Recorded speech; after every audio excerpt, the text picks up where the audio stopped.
Երանի նման եռուզեռով լի մի քաղաքում 7-ամյա մի աղջնակ իր հասակից էլ մեծ կիթառը ձեռքին պայքարում է հիվանդ մորը փրկելու համար։ Նա երգում է փողոցներում, չգիտակցելով, որ իր հուզմունքով լի ձայնը կարող է փոխել իր ողջ ընտանիքի ճակատագիրը։ Երբ անսպասելի հնարավորություն է ընձեռվում, նա առանց վարանելու գրանցվում է տաղանդների մրցույթին մասնակցելու համար, որը կարող է ընդմիշտ փոխել իր կյանքը։ Հակաց։ Եթե այս պատմությունը ձեզ հետաքրքրեց, մի մոռացեք բաժանորդագրվել մեր ալիքին, ասացեք մեզ, թե որ քաղաքից եք մեզ դիտում, շարունակեցինք։ Խոստանում եմ, որ սա կլինի լավագույն պատմությունը, որ դուք կլսեք ձեր կյանքում։ Առավոտը դանդաղ էր արթնանում Երան քաղաքում։ Երկինքը դեռ կրում էր մեգապոլիսներին բնորոշ այն մոխրագույն երանգը, որտեղ բետոնը կարծես կլանում էր գույնի ցանկացած հետք։ Կենտրոնի փողոցներն արդեն սկսում էին լցվել շտապող մարդկանցով, յուրաքանչյուրը իր մտքերի, պարտավորությունների, հրատապ գործերի մեջ խորասուզված։ Ոչ ոք կողք չէր նայում։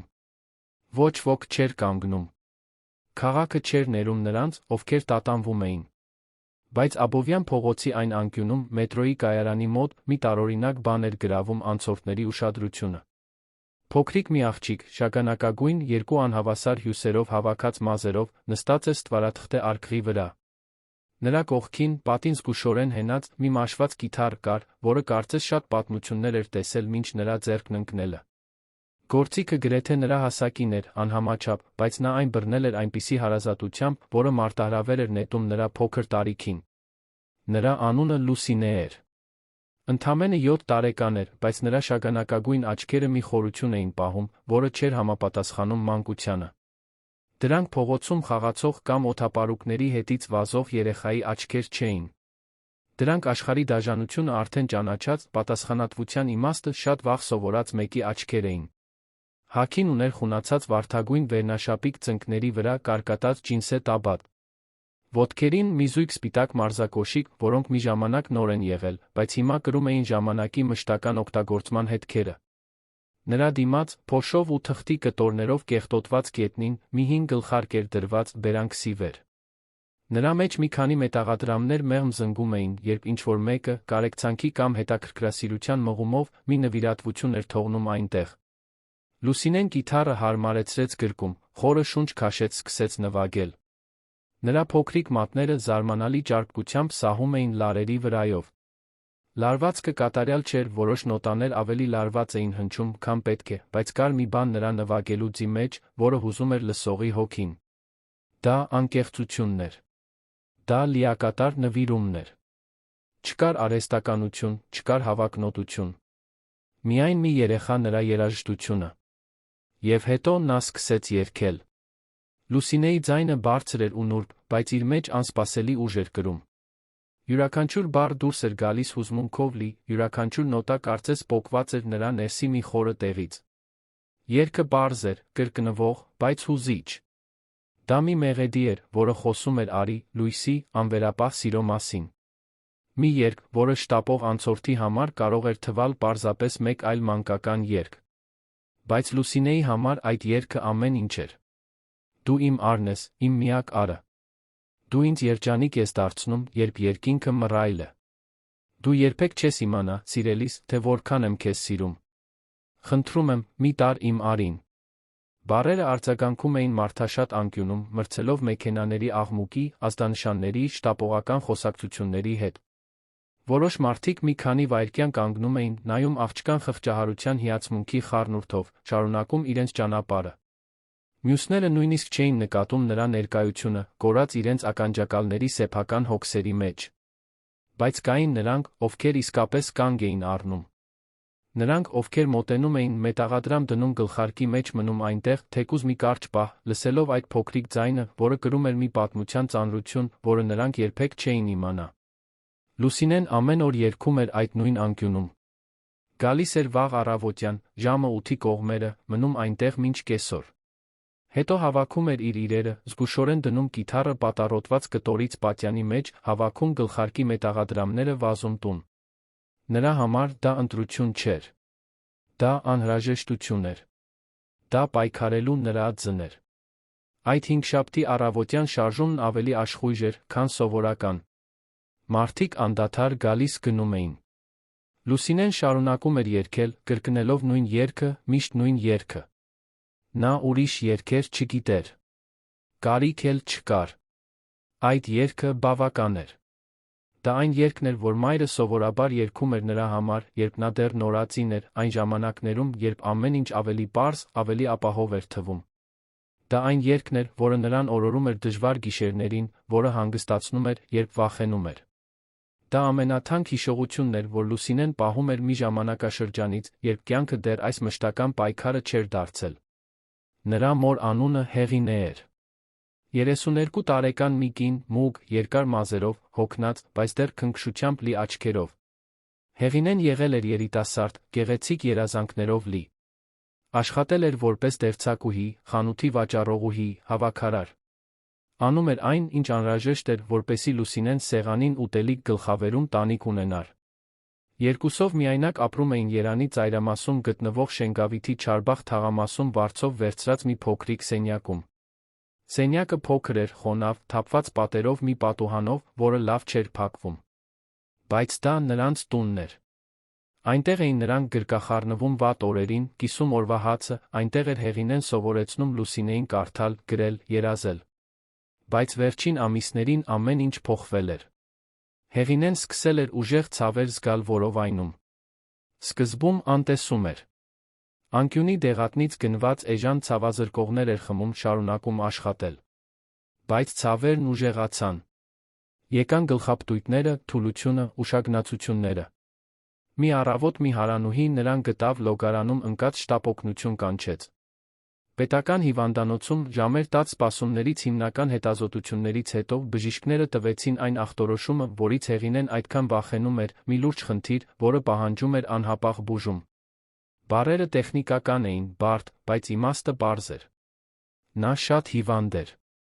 Նրան անհրաժեշտ էր վիրահատություն, թանկարժեք դեղամիջոցներ, մշտական բժշկական հսկողություն։ Հեղինեն լաց եղավ, երբ լսեց նորությունը։ Ոչ թե իր, այլ Լուսինեի համար։ Ո՞վ էր հոգ տանելու աղջկան, եթե ինքը չկարողանար ապաքինվել։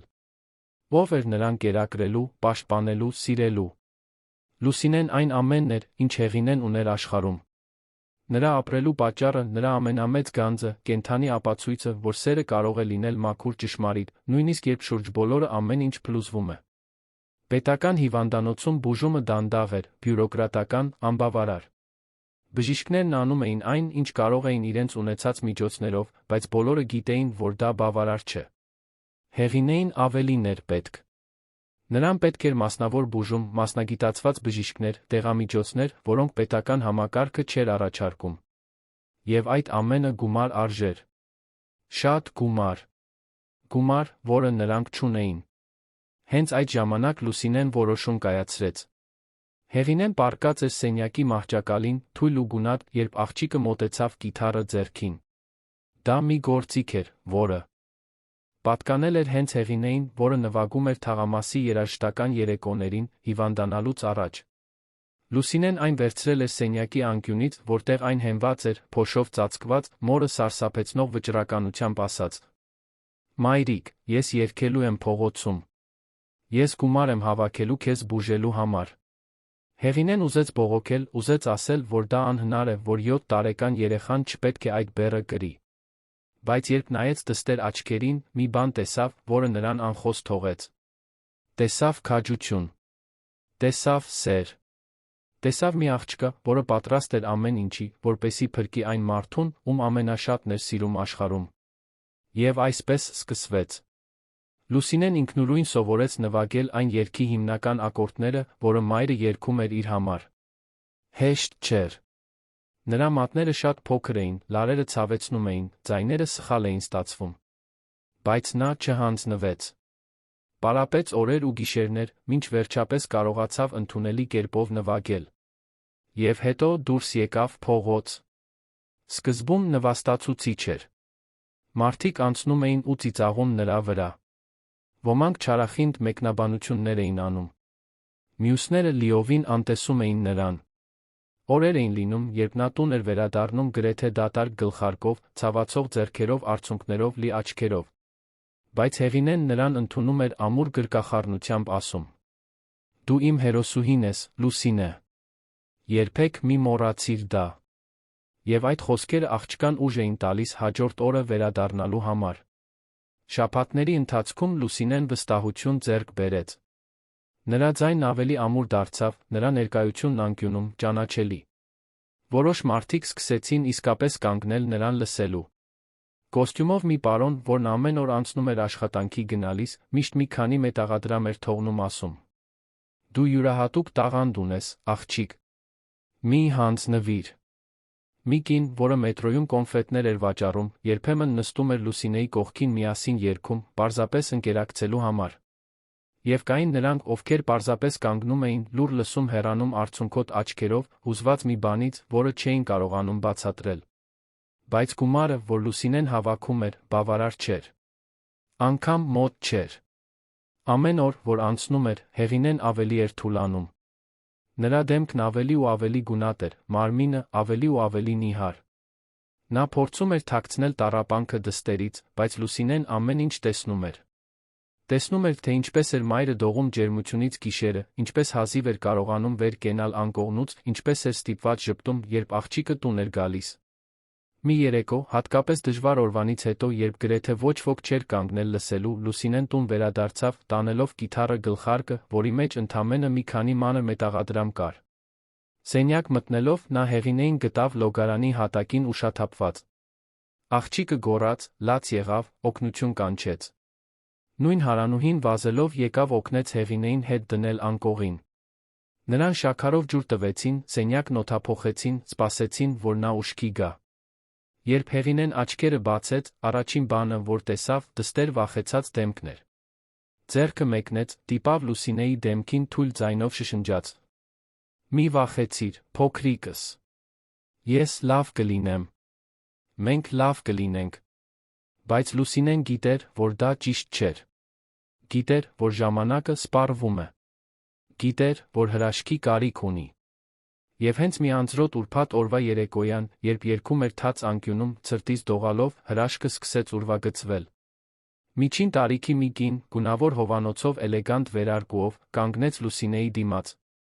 Նա երկար րոպեներ կանգնած մնաց, լսելով աղջկան, որը երգում էր երանի վրա թափվող մանր անձրի տակ։ Երբ Լուսինեն ավարտեց երգը, կինը մոտեցավ, բացեց պայուսակը, 5000 դրամանոց թղթադրամ դրեց գլխարկի մեջ։ Լուսինեի աչքերը լայն բացվեցին։ Դա ամենամեծ գումարն էր, որ երբե ինչ-որ մեկը տվել էր իրեն։ «Դու շատ լավ ես երգում, սիրելիս», ասաց կինը բարի ժպիտով։ «Ինչ է քո անունը»։ «Լուսինե», պատասխանեց աղջիկը, դեռ զարմացած։ «Լուսինե, դու հազվագյուտ տաղանդ ունես։ Երբե մտածել ես որևէ մրցույթի մասնակցելու մասին»։ Աղջիկը գլուխը թափահարեց։ Չգիտեր, թե ինչի մասին է խոսում կինը։ Այնուհետ կինը նորից բացեց պայուսակը, հանեց ծալված մի թռուցիկ։ «Տես, սա տաղանդների շոու է, որը լինելու է հեռուստատեսությամբ։ Նրանք բաց լսումներ են անցկացնում երեխաների դեռահասների համար։ Մրցանակը 100 միլիոն դրամ է»։ Լուսինեն դողացող ձեռքերով վերցրեց թռուցիկը։ Նրա գրագիտությունը դեռ հիմնական մակարդակի վրա էր, բայց կարողացավ կարդալ հիմնական բառերը, բաց լսումներ, Հայաստանի տաղանդները, 100 միլիոն դրամ մրցանակ։ Սիրտը սկսեց արագ բաբախել։ 100 միլիոն դրամ։ Դա ավելի շատ գումար էր, քան նա կկարողանար հավաքել 1000 կյանք փողոցում երգելով։ Դա բավարար գումար էր մոր բոլոր բուժումները վճարելու համար։ Դա փրկությունն էր։ «Կարծում եք, ես կկարողանամ», հարցրեց Լուսինեն խեղդված ձայնով։ Կինն իջավ, հասավ աղջկա աչքերի մակարդակին, վստահորեն ասաց. «Ես համոզված եմ»։ Եվ հետո գնաց, անհետանալով մոխրագույն քաղաքի ամբոխի մեջ։ Լուսինեն նայեց անձրից թրջված թռուցիկին, զգուշորեն դրեց այն կիթառի պատյանի մեջ, վազեց տուն ավելի արագ, քան երբե։ Նրա թաց մարզակոշիկները շրմփում էին ջրափոսերի մեջ, հագուստը կպել էր մարմնին ցրտից, բայց նա ոչինչ չէր զգում։ Զգում էր միայն հույս։ Մի հույս, որը վաղուց չէր այցելել նրա սրտին։ Սենյակ հասնելով, նա Հեղինեին գտավ մահճակալի եզրին նստած, փորձելով վեր կենալ։ Աղջիկը վազեց նրա մոտ, ամուր գրկեց, շնչակտուր ասաց. «Մայրիկ, ես միջոց գտա»։ Ես մասնակցելու եմ հեռուստատեսային մի հաղորդման հաղթելու եմ 100 միլիոն դրամ։ Ես քեզ բուժելու եմ, մայրիկ։ Ես կկարողանամ։ Հեղինեն նայեց դստերը, տեսավ նրա աչքերի հուսահատ փայլը, չհամարձակվեց ասել, որ դա անհնար է։ Չհամարձակվեց ոչնչացնել այդ հույսը։ Պարզապես գրկեց Լուսինեին իր մնացած ողջ ուժով շշնջաց. Ես հավատում եմ քեզ, փոքրիկս։ Միշտ հավատացել եմ։ Հաջորդ օրերին Լուսինեն անդադար մտածում էր հաղորդման մասին։ Ցերեկը շարունակում էր գնալ անկյուն երգելու, բայց այժմ նորացված մոտիվացիայով։ Երեկոյան տանը ուսումնասիրում էր թռուցիկը, փորձելով հասկանալ, թե ինչ պետք է անի մասնակցելու համար։ Հեղինեն, թե թույլ, օգնում էր, ինչպես կարող էր։ Բացատրում էր այն, ինչ հասկանում էր հեռուստատեսությունից, մրցույթներից, ելույթներից։ Դու պետք է գրանցվես, Լուսինե։ Հետո նրանք քեզ կկանչեն լսումների։ Եվ այնտեղ դու կերքես ժյուրիի առաջ։ Եթե նրանց դուր գա, դու կանցնես հաջորդ փուլ։ Իսկ եթե չկարողանամ, մայրիկ։ Հեղինեն դստեր դեմքը բռնեց ձեռքերի մեջ, ասաց իր ողջ մնացած համոզմունքով. Դու կկարողանաս։ Որովհետև դու ունես մի բան, որ ոչ ոք չունի։ Դու ճշմարտություն ունես քո ձայնի մեջ։ Եվ ճշմարտությունը միշտ հուզում է սրտերը։ Գրանցումն արվեց հեռախոսով, Հարանուհու օգնությամբ, ով բջջային ուներ։ Լուսինեն տվեց իր լրիվ անունը, տարիքը բացատրեց, որ երգում է կիթառ նվագում։ Գծի մյուս կողմում օպերատորը բարի էր ասաց, որ նա գրանցված է, շուտով զանգ կստանա լսումների օրվա ժամի մասին։ Լուսինեն անհամբեր սպասում էր։ Ամեն օրն ավելի երկար էր թվում, քան նախորդը։ Հեղինեն իր հերթին շարունակում էր թուլանալ։ Նրա ուժերը քիչ-քիչ սպառվում էին, կարծես կյանքը դանդաղորեն հեռանում էր մարմնից։ Բայց նա դիմանում էր։ Դիմանում էր դստեր համար։ Դիմանում էր այդ վերջին հնարավորության համար։ Եվ հետո, մի առոտ շաբաթ առավոտյան, Հարանուհու հեռախոսը զանգեց։ Հաղորդման պրոդյուսերներն էին։ Լուսինեի լսումները նշանակված էին հաջորդ ուրբաթ, առավոտյան ժամը 10-ին Կարեն Դեմիրճյանի անվան մարզահամերգային համալիրում։ Երբ Լուսինեն լսեց նորությունը, ուրախությունից գոռաց։ Ցատկեց, լաց եղավ, այնքան ուժեղ գրկեց մորը, որ Հեղինեն ստիպված եղավ խնդրել, որ թուլացնի։ Բայց նա երջանիկ էր։ Նույնիսկ ողջ ցավի, ողջ թուլության հետ մեկտեղ երջանիկ էր, տեսնելով այդ փայլը դստեր աչքերում։ Հիմա դու պետք է շատ պարապես, Լուսինե։ Դա կլինի քո կյանքի ամենակարևոր օրը։ Եվ Լուսինեն պարապեց։ Պարապեց, ինչպես երբեք։ Արթնանում էր առիթ շուտ մնում այնտեղ, նեղլիկ սենյակում, նվագելով երգելով նույն երգը անգամներ ու անգամներ։ Հեղինեն, մահճակալին պառկած, լսում էր փակ աչքերով, փորձելով հիշողության մեջ պահել յուրաքանչյուր նոտա, յուրաքանչյուր բառ։ Գիտեր, որ դա կարող էր լինել դստեր հետ ունեցած վերջին պահերից մեկը։ Լսումներից առաջ երկուշաբթի օրը մի սարսափելի բան տեղի ունեցավ։ Հեղինեն նորից ուշաթափվեց, բայց այս անգամ այլ կերպ էր։ Միանգամից չարթնացավ։ Մի քանի րոպե անգիտակից մնաց։ Երբ վերջապես ուշքի եկավ, շփոթված էր, կողմնորոշումը կորցրած։ Լուսինեն, սարսափած, ուզեց շտապօգնություն կանչել, բայց Հեղինեն խանգարեց։ Ոչ, աղջիկս։ Ես ուղղակի մի քիչ հանգստանալու կարիք ունեմ։ Ես լավ կլինեմ մինչ ուրբաթ։ Խոստանում եմ։ Բայց Լուսինեն տեսավ ճշմարտությունը մոր աչքերում։ Տեսավ, որ նա վատանում է։ Տեսավ, որ ժամանակը սպառվում է։ Այդ գիշեր, մոր կողքին նեղ մահճակալին պառկած, Լուսինեն լուռ խոստում տվեց։ Իրեն խոստացավ, որ կհաղթի այդ մրցույթում։ Որ ինչ էլ պատահի, բեմում իրենից կախված ամեն ինչ կանի։ Ոչ միայն իր, այլ Հեղինեի համար։ Այն ամենի համար, ինչ մայրն արել էր, այն ողջ սիրո համար, որ ստացել էր, այն ողջ ուժի համար, որ այդ կինը տվել էր իրեն։ Օրերը ձգձգվում էին տանջալի դանդաղությամբ։ Լուսինեն ուրիշ բանի մասին չէր կարողանում մտածել։ Դադարեց գնալ անկյուն երգելու, նախընտրելով տանը մնալ, մորը խնամելով, պարապելով։ Հեղինեն, չնայած ամեն ինչին, ջանում էր գիտակից մնալ, աջակցել դստերը, ներկա լինել մեծ օրվանից առաջ այդ վերջին պահերին։ Եվ հետո, վերջապես, եկավ ուրբաթը։ Լուսինեն արթնացավ լուսաբացից առաջ։ Սիրտը այնքան ուժեղ էր բաբախում, որ կարծես ուզում էր դուրս թռչել կրծքից։ Նայեց կողք տեսավ Հեղինեին, որը դեռ քնած էր, դեմքը մոմի պես գունատ։ Մի պահ վախեցավ, որ մայրը չի արթնանա։ Բայց հետո Հեղինեն դանդաղ բացեց աչքերը ժպտաց. «Բարի լույս, փոքրիկս։ Եկավ մեծ օրը»։ Լուսինեն հագավ իր ունեցած լավագույն հագուստը, սպիտակ վերնաշապիկ, որը Հարանուհին նվիրել էր, նույն կարկատած ջինսե տաբատը։ Սանրեց մազերը, հավաքեց պարզ պոչիկով։ Հագավ մաշված սպիտակ մարզակոշիկները։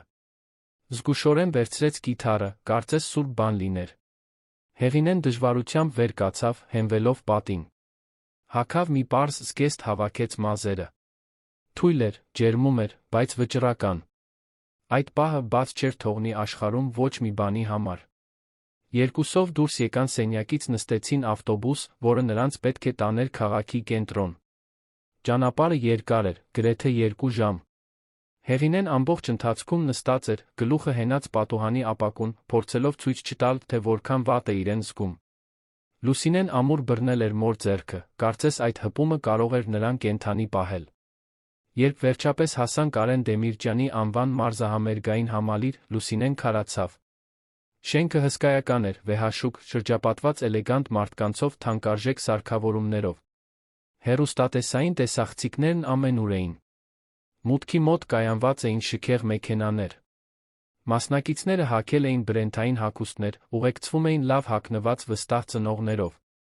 Լուսինեն Հեղինեն, իրենց պարզ հագուստներով, մաշված կիթառով, այնտեղ լիովին օտար էին թվում։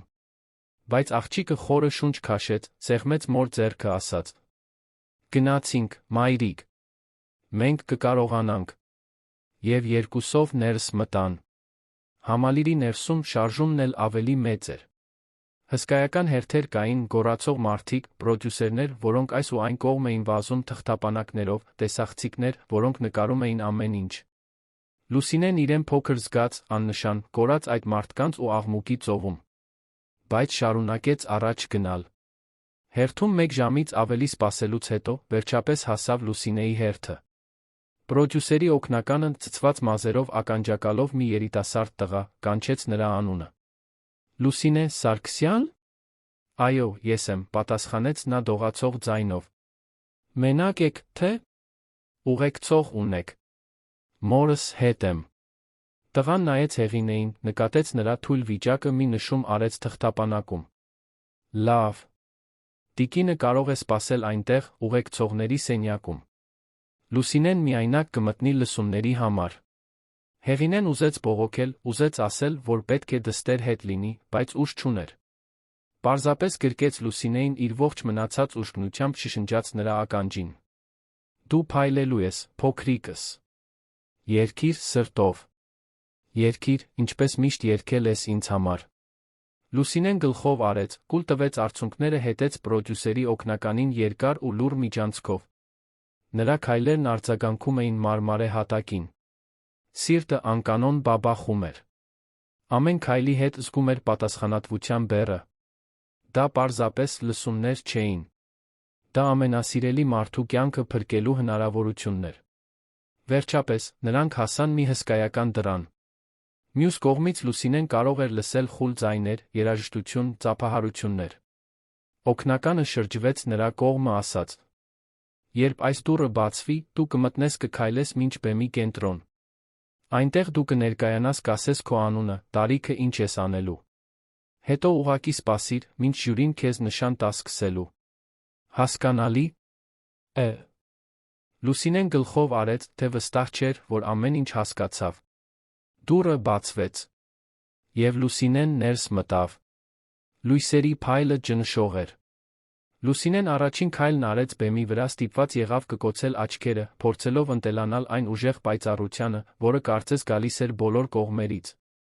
Սպիտակ, դեղին, կապույտ, կարմիր լուսարձակներ։ Ամեն ինչ թարթում էր, ամեն ինչ փայլում էր, ամեն ինչ կարծես այնտեղ էր, որպեսզի վախեցնի նրան։ Ծնկները դողում էին։ Ձեռքերը սառը քրտինքով էին պատվել, մինչ բռնում էր մաշված կիթառը։ Բայց նա չկանգնեց։ Շարունակեց քայլել, քայլ առ քայլ, մինչ հասավ բեմի կենտրոն, որտեղ գունավոր կպչուն ժապավենով ձեր նշված հատակին։ Մյուս կողմում մի հեռավորության վրա, որը կարծես կիլոմետրեր լիներ, 3 ժյուրիի անդամներն էին նստած երկար ու էլեգանտ սեղանի հետում։ Լուսինեն լույսերի պատճառով լավ չէր կարողանում տեսնել նրանց դեմքերը, բայց գիտեր, որ նրանք այնտեղ են, դիտում են իրեն, դատում, նախքան նա անգամ բերանը կբացեր։ Բեմի շուրջը հսկայական տեսախցիկներ էին ուղղված նրա վրա, որոնք ղեկավարում էին լուրջ տղամարդիկ, ականջակալներով, որոնք կարծես երբեք չէին թարթում։ Վերում, դատարկ ամբիոններում, որոնք հետագայում լիքն էին։ Լինելու հանդիսատեսով միայն մի քանի ցրված պրոդյուսերներ օգնականներ էին հետում տեսարանին թղթապանակներով բջջայիններով։ Ծանր լռություն տիրեց օդում։ Լուսինեն դժվարությամբ կուլ տվեց։ Սիրտը այնքան ուժեղ էր բաբախում, որ վստահ էր, թե բոլորն այնտեղ կարող են լսել այն։ «Բար, սիրելիս», ասաց մի կանացի ձայն ժյուրիի սեղանից։ Ձայնը մեղմ էր, ջերմ։ «Ինչ է քո անունը»։ Լուսինեն փորձեց պատասխանել, բայց ձայնը կտրվեց։ Մաքրեց կոկորդը, խորը շունչ քաշեց, նորից փորձեց։ Լուսինե։ Լուսինե Սարգսյան։ Քանի՞ տարեկան ես, Լուսինե։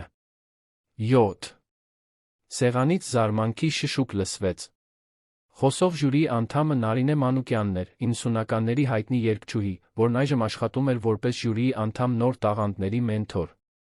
Նա ուներ կարճ, շիկահեր մազեր, կարմիր շրջանակով ակնոց բարի ժպիտ։ 7 տարեկան։ Դու շատ խիզախ ես, գիտես։ Այսօր ինչ ես անելու մեզ համար։ Երգելու եմ կիթառ նվագելու։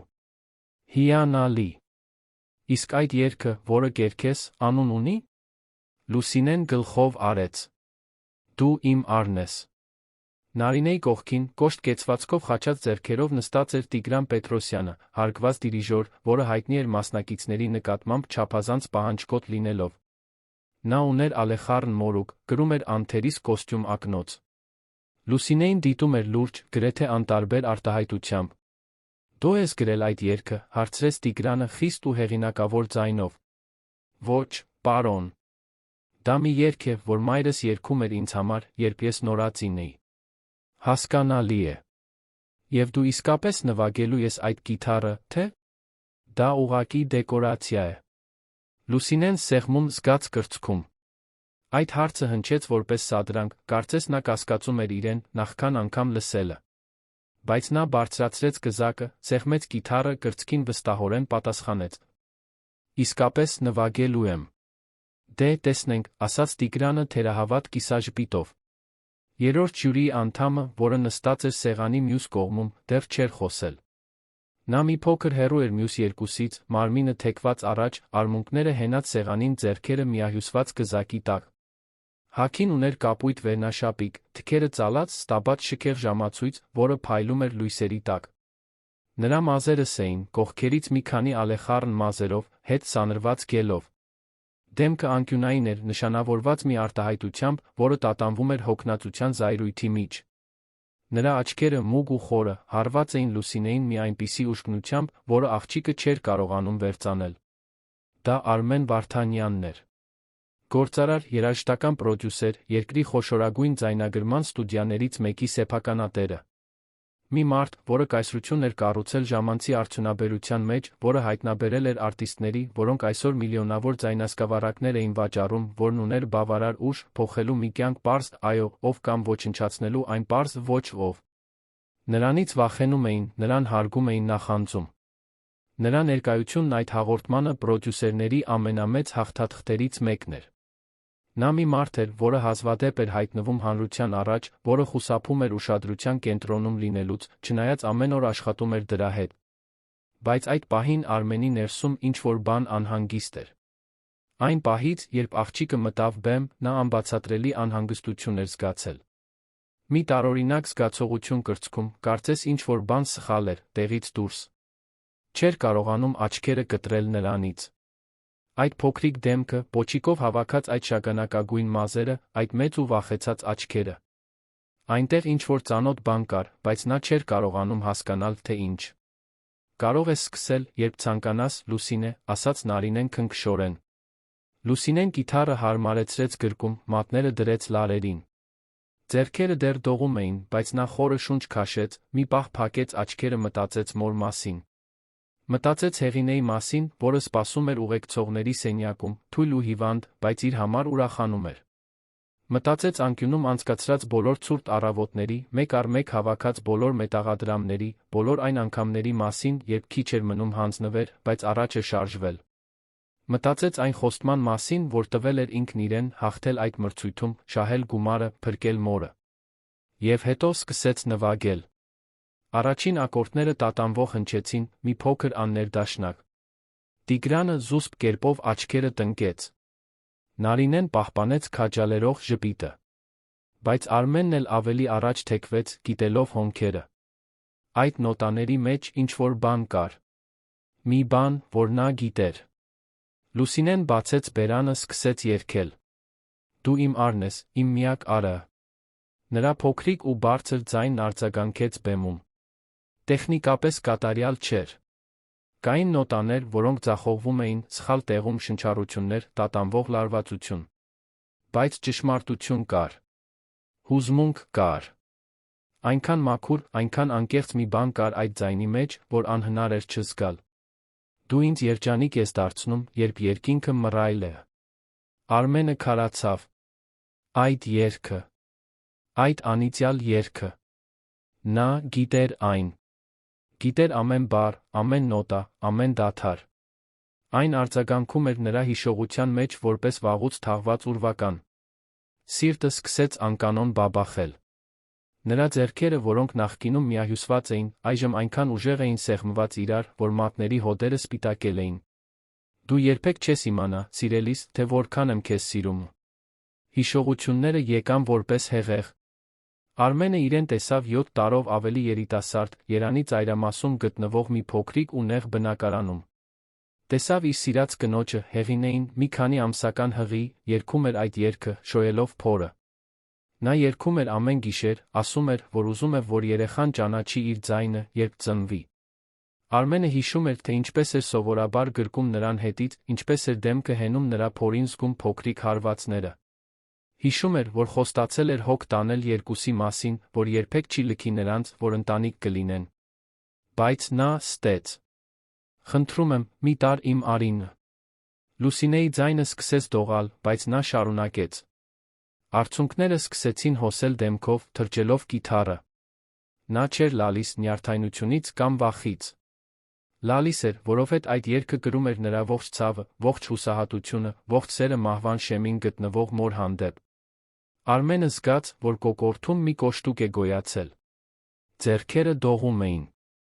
Նրա աշխարհը փլուզվում էր այնտեղ, այդ բեմում, այն աղջկա առաջ, որին նախկինում երբեք չէր տեսել, բայց ինչ-որ կերպ զգում էր, որ ճանաչում է։ Սկսեց կտորները միացնել։ Նրա տարիքը։ Երգը։ Հիվանդ մայրը, որի մասին նա նշել էր։ Ոչ։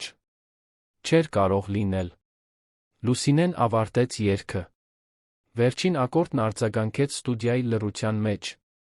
Նա գլուխը խոնարհեց, արցունքները սրբեց ձեռքի թիկունքով սպասեց։ Սպասեց դատավճռին, որը պետք է որոշեր իր ապագան։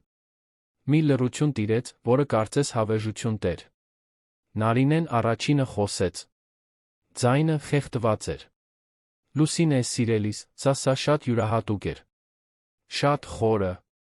Դու ընդամենը 7 տարեկան ես, բայց երգում ես այնպես, կարծես մի քանի կյանք ես ապրել։ Որտեղից է գալիս այս հուզմունքը։ Լուսինեն բարձրացրեց դեմքը։ Այտերը դեռ թաց։ Էին։ Ես երգում եմ մորս համար։ Նա շատ հիվանդ է։ Ես պետք է հաղթեմ այս մրցանակը, նրա բուժումը վճարելու համար։ Նարինեն ձեռքը տարավ կրծքին, տեսանելիորեն հուզված։ Տիգրանը, խստապահանջ դիրիժորը, ուղեց ակնոցը մաքրեց կոկորդը, նախքան խոսելը։ Քո պատմությունը հուզիչ է, անկասկած։ Բայց ես պետք է անկեղծ լինեմ քեզ հետ։ Տեխնիկապես, քո ելույթը թերություններ ուներ։ Քո լարվածությունը կատարյալ չէ, որոշ պահերի տեմպը կորցրիր, քո կիթառը լարված չէ։ Լուսինեն զգաց, որ աշխարհը փլուզվում է։ Արցունքները նորից սկսեցին հոսել։ Նա դուրս կմնա։ Չի կարողանա փրկել մորը։ Ձախողվել էր։ Բայց Տիգրանը շարունակեց։ Սակայն քո ձայնի մեջ մի բան կա, որը չի սովորեցվում։ Հոգի կա։ ճշմարտություն կա։ Եվ դա երիտասարդ տիկին ավելի հազվագյուտ է, քան տեխնիկան։ Ես քեզ, այո, եմ քվեարկում։ Լուսինեի աչքերը լայն բացվեցին, հազիվ հավատալով լսածին։ Նարինեն ծափ տվեց, բացականչեց. Ես էլ եմ, այո, քվեարկում։ Դու անմշակ տաղանդ ես, որը պետք է հղկվի, բայց ամեն ինչ ունես փայլելու համար։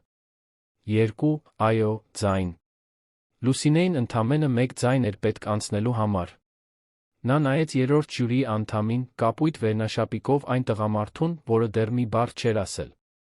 Արմենն անշարժ էր, դեմքը գունատ, աչքերը հառած նրա վրա, բայց կարծես նայում էր նրա միջով, ինչ-որ հեռավոր տեղ։ Արմեն, կանչեց Նարինեն։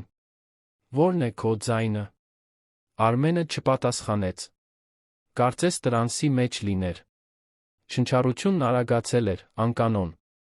Նա ուժեղ սեղմեց աչքերը, փորձելով ուշքի գալ, փորձելով հեռացնել այն հիշողությունները, որոնք խեղդում էին իրեն։ Բայց անհնար էր։ Այդ աղջիկը, այդ երգը չէր կարող զուգադիպություն լինել։ Արմեն, պնդեց Նարինեն, այժմ անհանգստացած։ Լավ ես։ Նա կտրուկ վեր կացավ, հետում գցելով աթոռը։ Աղմուկն արձագանքեց ստուդիայում։ Բոլորը վախեցած նայեցին նրան։ Արմենը ձեռքն անցկացրեց դեմքի վրայով, շրջվեց, սկսեց քայլել դեպի բեմի ելքը։ Ես մի պահի կարիք ունեմ, մրմնջաց խռպոտ ձայնով։ Կներեք։ Եվ շտապ դուրս եկավ, հետում թողնելով ապշահար լռություն։ Լուսինեն կանգնած մնաց այնտեղ, շփոթված ու վախեցած։ Նարինեն Տիգրանը իրար նայեցին, չիմանալով ինչ անել։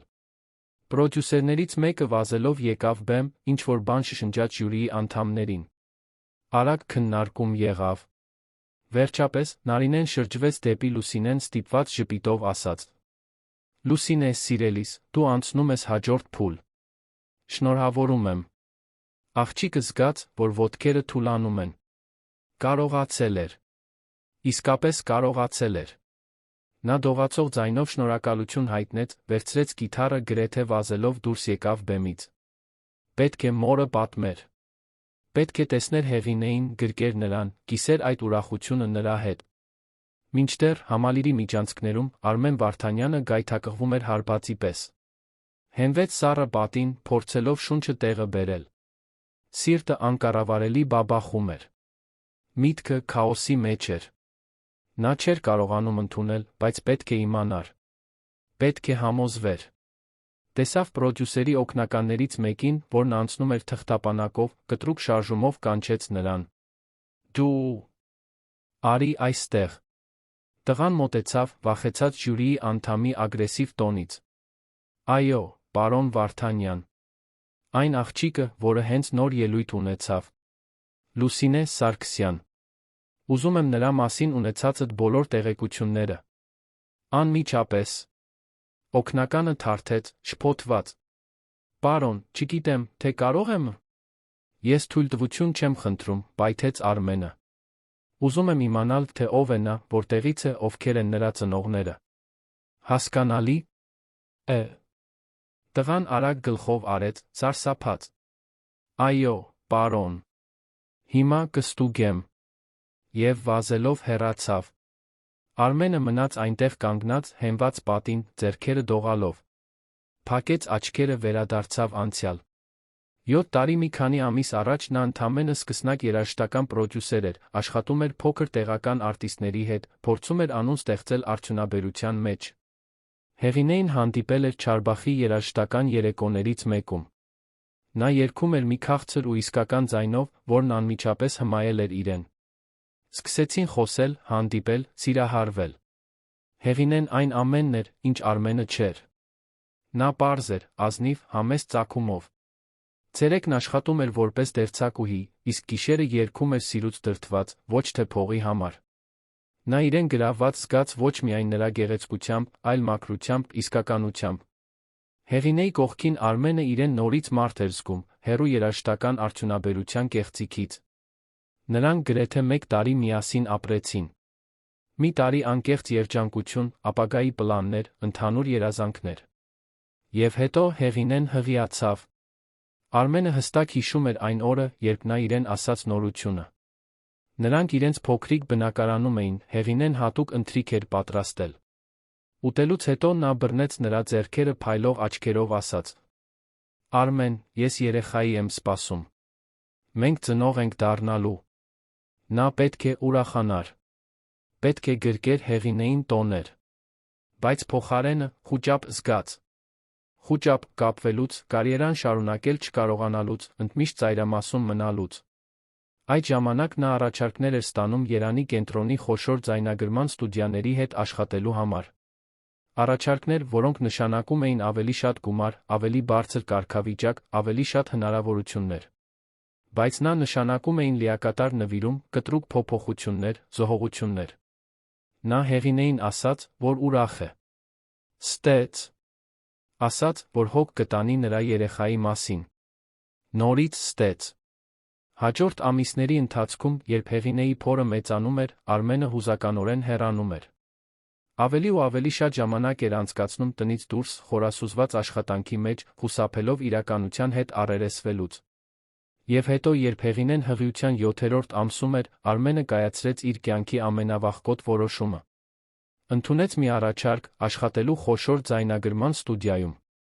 Բայց պայմանն այն էր, որ որոշ ժամանակով պետք է տեղափոխվեր այլ քաղաք, նվիրվեր բացառապես աշխատանքին, առանց շեղումների։ Նա գիտեր, որ դա նշանակում է լքել Հեղինեին երեխային։ Գիտեր, որ սարսափելի սխալ է գործում։ Բայց փառասիրությունն ավելի բարձր խոսեց։ Նա նամակ թողեց։ Անգամ չհամարձակվեց անձամբ խոսել։ Նամակում բացատրում էր, որ պատրաստ չէ հայր լինելու, որ պետք է հետի իր կարիերային, որ նա երեխան ավելի լավ կլինեն առանց իրեն։ Մի քիչ գումար թողեց սեղանին, հեռացավ։ Այլս երբեք չվերադարձավ։ Երբեք չզանգեց։ Երբեք չհետաքրքրվեց։ Կառուցեց իր կարիերան, իր կայսրությունը, իր հարստությունը։ Ունեցավ մակերեսային հարաբերություններ, որոնք երբեք երկար չէին տում։ Միայնակ ապրում էր Արաբկիրի շքեղ բնակարանում, շրջապատված մասնագիտական նվաճումներով, հուզական դատարկությամբ։ Երբեմն, լռության պահերին, հիշում էր Հեղինեին։ Հարցնում էր ինքն իրեն, թե արդյոք նա ծննդաբերել է, երեխան տղա է, թե աղջիկ, լավ են, թե ոչ։ Բայց երբեք չհամարձակվեց փնտրել նրանց։ Մեղքի զգացումը չափազանց մեծ էր։ Լքելու բեռն անտանելի էր։ Եվ հիմա 7 տարի անց այնտեղ 7 տարեկան մի աղջիկ էր, Հեղինեի նման շագանակագույն մազերով, երգում էր այն երգը, որը Հեղինեն սովորաբար երգում էր, ասում էր, որ մայրը հիվանդ է, օգնության կարիք ունի։ Չէր կարող զուգադիպություն լինել։ Պրոդյուսերի օգնականը շնչակտուր վերադարձավ, ձեռքին մի քանի դպված թղթեր։ Պարոն Վարդանյան։ Գտա տեղեկությունները։ Արմենը պոկեց թղթերը նրա ձեռքից, սկսեց արագ կարդալ։ Լրիվ անուն՝ Լուսինե Սարգսյան Սանթոս։ Ծննդյան ամսաթիվ՝ 7 տարի առաջ մարտի 15։ Մոր անուն՝ Հեղինե Սանթոս։ Հասցե՝ Մարգարիտների փողոց, տուն 123, Շենգավիթ, Երան։ Արմենը զգաց, որ ոտքերը թուլանում են։ Նա էր իր դուստրն էր։ Այն աղջիկը բեմում, իր վախեցած աչքերով, հուզմունքով լի ձայնով, իր կենսաբանական դուստրն էր։ Երեխան, որին նա լքել էր նույնիսկ ծնվելուց առաջ։ Եվ Հեղինեն, կինը, որին նա սիրել թողել էր, հիվանդ էր։ Լրջորեն հիվանդ։ Նա մեջքով հենվեց պատին, սահեց, մինչ հատակին նստեց։ Դեմքը ծածկեց ձեռքերով, տարիների մեջ առաջին անգամ Արմեն Վարդանյանը լաց եղավ։ Լաց եղավ անցյալի վախկոտության համար։ Լաց եղավ դստեր համար, որին երբեք չէր ճանաչել։ Լաց եղավ կնոջ համար, որին երբեք չէր վերադարձել փնտրելու։ Լաց եղավ հայր լինելու հնարավորության համար, որը դեն էր նետել։ Լաց եղավ իր պատճառած ողջ ցավի համար։ Մի պրոդյուսեր անցավ միջանցքով, տեսավ նրան այնտեղ, հատակին նստած, լաց լինելիս։ Ուզեց հարցնել, թե արդյոք ամեն ինչ կարգին է, բայց Արմենը կտրուկ շարժում արեց, որպեսզի նրան մենակ թողնի։ Եվ մարդը շարունակեց իր ճանապարհը, հետում թողնելով միլիարդատեր գործարարին, որը հայտնաբերել էր, որ իր կյանքի ամենամեծ ձախողումը ոչ թե մասնագիտական էր, այլ անձնական։ Գրեթե կես ժամ պահանջվեց, որպեսզի Արմենն ուշքի գա։ Վեր կացավ, ուղղեց ճմրթված հագուստը, լվաց դեմքը, մոտակա լոգարանում խորը շունչ քաշեց։ Պետք է որոշում կայացներ։ Չէր կարող պարզապես տուն վերադառնալ ծածնել, թե ոչինչ տեղի չի ունեցել։ Ոչ ճշմարտությունն իմանալուց հետո։ Վերցրեց բջջայինը, զանգեց իր անձնական փաստաբանին։ Բժիշկ Դավիթ։ Ես եմ, Արմենը։ Պետք է, որ դուք իմ փոխարեն մի բան լուծեք առավելագույն հրատապությամբ։ Ասա, Արմեն։ Ինչ է քեզ պետք։ Պետք է, որ դուք կապ հաստատեք Երանի լավագույն բժիշկների հետ։ Մասնագետներ։ Նա կանգ առավ, հասկանալով, որ չգիտի, թե ինչով է հիվանդ Հեղինեն։ Բոլոր ոլորտների բժիշկներ։ Ուզում եմ, որ նրանք զբաղվեն Հեղինե Սանթոս անունով մի հիվանդով։ Ապրում է Շենգավիթում։ Նա լրջորեն հիվանդ է, անհապաղ բուժման կարիք ունի։ Ուզում եմ, որ դուք ծածկեք բոլոր ծախսերը։ Բացարձակապես բոլորը։ Մասնավոր հիվանդանոց, վիրահատություններ, դեղամիջոցներ, ինչ որ անհրաժեշտ է։ Գծի մյուս կողմում դադար եղավ։ Արմեն, ուզում ես բացատրել, թե ինչ է կատարվում։ Ոչ։ Պարզապես արա այն, ինչ խնդրում եմ։ Բայց մի պայման կա։ Դա պետք է արվի բացարձակ գաղտնիության պայմաններում։ Հիվանդը նրա ընտանիքը չպետք է իմանան, թե ով է վճարում։ Ցանկացած պատրվակ հորինիր։ Ասա, որ սոցիալական ծրագիր է, անանուն նվիրատվություն, ցանկացած բան։ Բայց իմ անունը չպետք է հայտնվի։ Հասկանալի է։ Հասկանալի է։ Հիմա կկազմակերպեմ։ Հիանալի։ Ինձ տեղյակ պահիր ամեն ինչից։ Արմենն անջատեց դրեց հեռախոսը։ Գիտեր, որ դա չի քավի իր սխալները։ Գիտեր, որ գումարը չի ջնջի 7 տարվա բացակայությունը։ Բայց դա սկիզբ էր։ Դա նվազագույնն էր, որ կարող էր անել։ Նա վերադարձավ ժյուրիի սենյակ։ Նարինեն Տիգրանը նրան նայեցին անհանգստությամբ։ Արմեն, լավ ես, հարցրեց Նարինեն։ Այո, ստեց նա։ Կներեք նախկին դրվագի համար։ Դա հանկարծակի վատացում էր։ Արդեն անցավ։ Վստահ ես։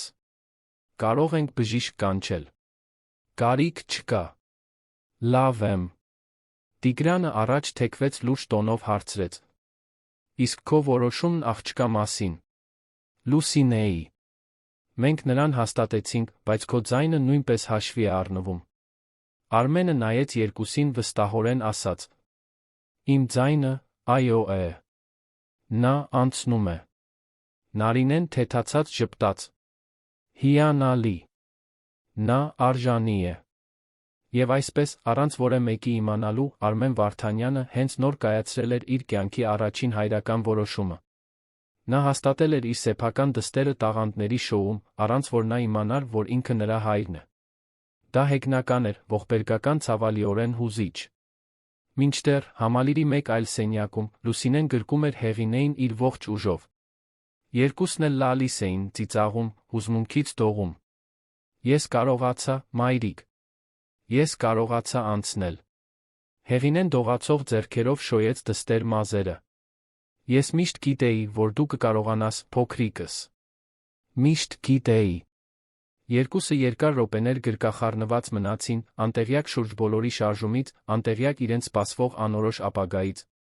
Այդ պահին միայն այդ գրկախառնությունն էր կարոր, այդ փոքր, բայց նշանակալի հաղթանակը։ Երբ վերջապես դուրս եկան համալիրից, Արն արդեն սկսում էր մայր մտնել։ Լուր նստեցին ավտոբուս, տուն վերադառնալու, հոգնած, բայց հույսով լի։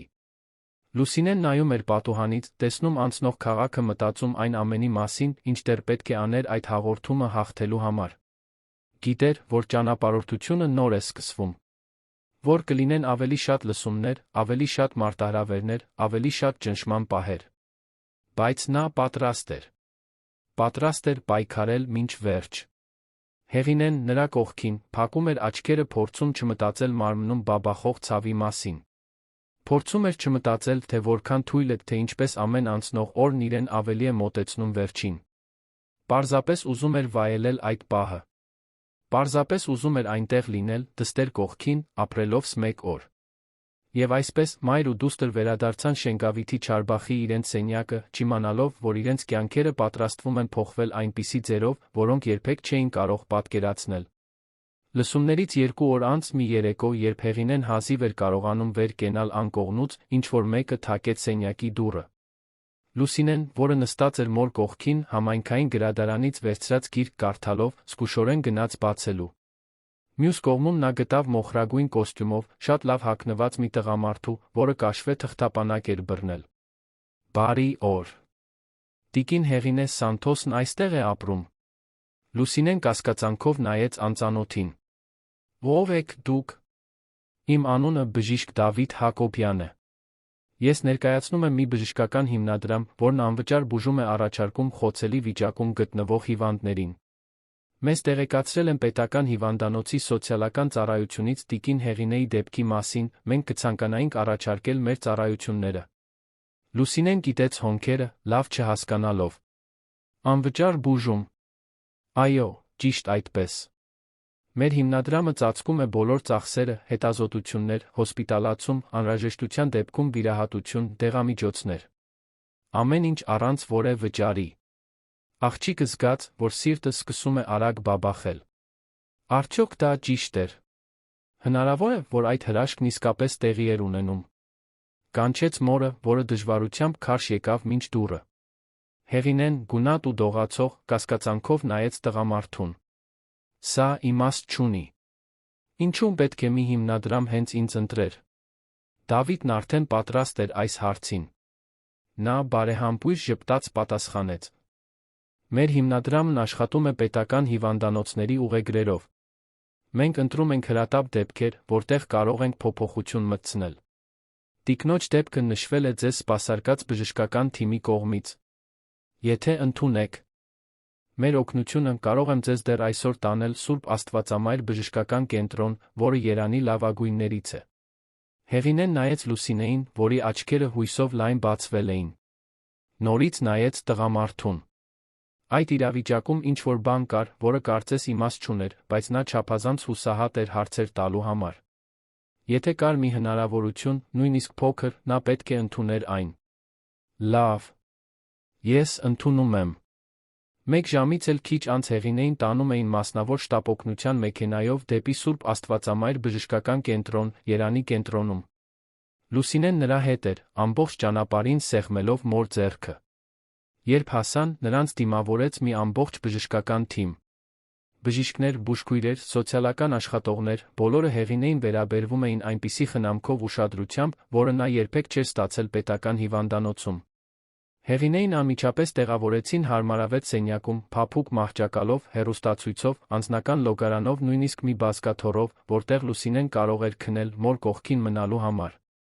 Սկսվեցին հետազոտությունները՝ արյան, ուլտրաձայնային, տոմոգրաֆիա, ռեզոնանս թեստերի մի ամբողջ շարք, պարզելու, թե կոնկրետ ինչն է սխալ, ինչպես բուժել։ 3 օր անց բժիշկները տվեցին վերջնական ախտորոշումը, ներկայացրին բուժման պլան։ Հեղինեին անհրաժեշտ էր վիրահատություն, որին կհաջորդեր հատուկ դեղամիջոցներով բուժում մշտական հսկողություն։ Դա բարդ էր, երկարատ, բայց ապաքինվելու իրական հնարավորություններ կային։ «Տիկին, դուք շատ բախտավոր եք, որ ստացել եք այս աջակցությունը», ասաց գլխավոր բժիշկը, միջին տարիքի մի տղամարդ ակնոցով անթերի սպիտակ խալաթով։ «Այս բուժումն արժե մոտ 30 միլիոն դրամ։ Բայց հիմնադրամը կծածկի ամեն ինչ»։ Հեղինեն, հիվանդանոցի մահճակալին պառկած, սկսեց լաց լինել։ Ոչ թե տխրությունից, այլ թեթացումից։ Ամիսների մեջ առաջին անգամ զգում էր, որ գուցե կապրի։ Գուցե հնարավորություն կունենա տեսնելու Լուսինեի մեծանալը, ներկա լինելու նրա կյանքում։ Լուսինեն, մահճակալի կողքին նստած, բռնում էր մոր ձեռքը, նույնպես լալիս էր։ Բայց նրա արցունքները երախտագիտության, հույսի, նորացված հավատի արցունքներ էին։ Չգիտեր ինչպես, բայց ինչ-որ մեկը հոգ էր տանում իրենց մասին։ Ինչ-որ մեկն օգնում էր։ Այն, ինչ նրանցից ոչ մեկը չգիտեր, այն էր, որ հենց այդ պահին իր շքեղ բնակարանում Արաբկիրում Արմեն Վարդանյանը մանրամասն բժշկական զեկույցներ էր ստանում Հեղինեի վիճակի մասին։ Կարդում էր ամեն բառը կոկորդում խեղդոցով։ Գիտեր, որ պատասխանատու է, գոնե մասամբ, նրա տառապանքի համար։ Եթե նրան հղի չլքեր, գուցե նա ավելի լավ կյանքի պայմաններ ունենար, կանխարգելիչ առողջապահության հասանելիություն, հուզական աջակցություն։ Գուցե այս ամենը տեղի չէր ունենա։ Բայց անցյալի մասին մտածելն անօգուտ էր։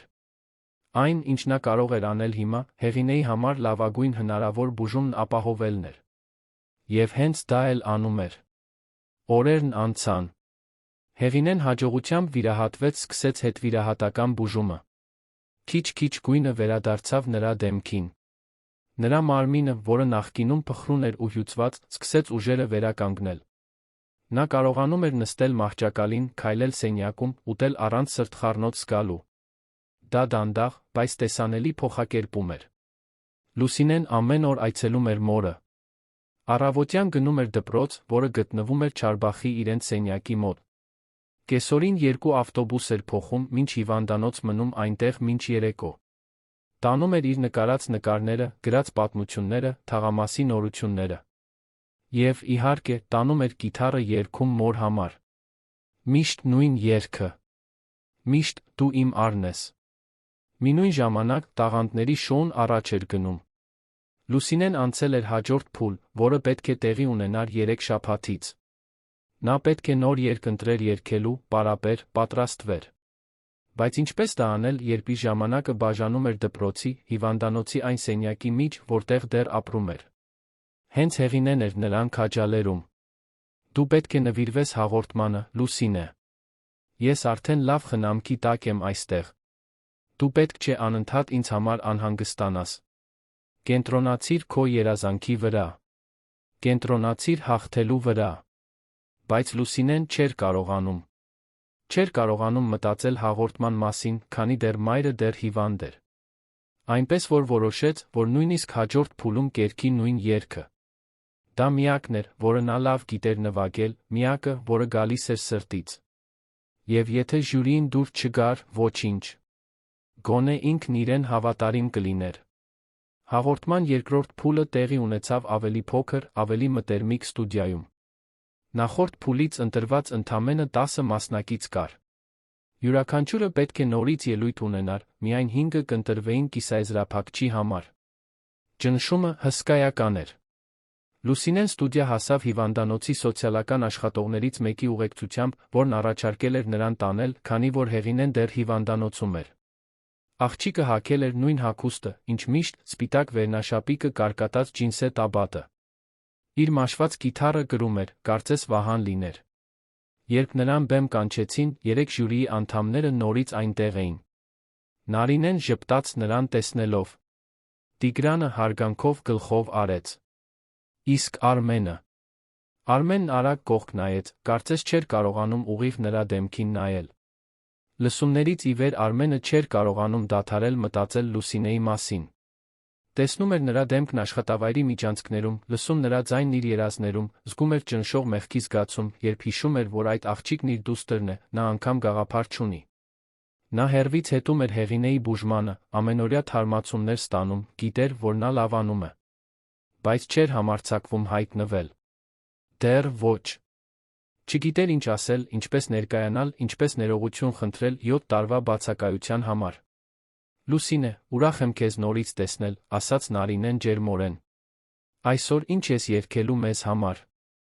Նախկին երգը, անկեղծորեն պատասխանեց Լուսինեն։ Տիգրանը կիտեց հոնքերը։ No, ինը։ Ինչու ուրիշը չես ընտրել։ Որովհետև սա միակն է, որը ես լավ եմ կարողանում նվագել։ Եվ սա այն երգն է, որ մայրս երգում էր ինձ համար։ Այն յուրահատուկ է։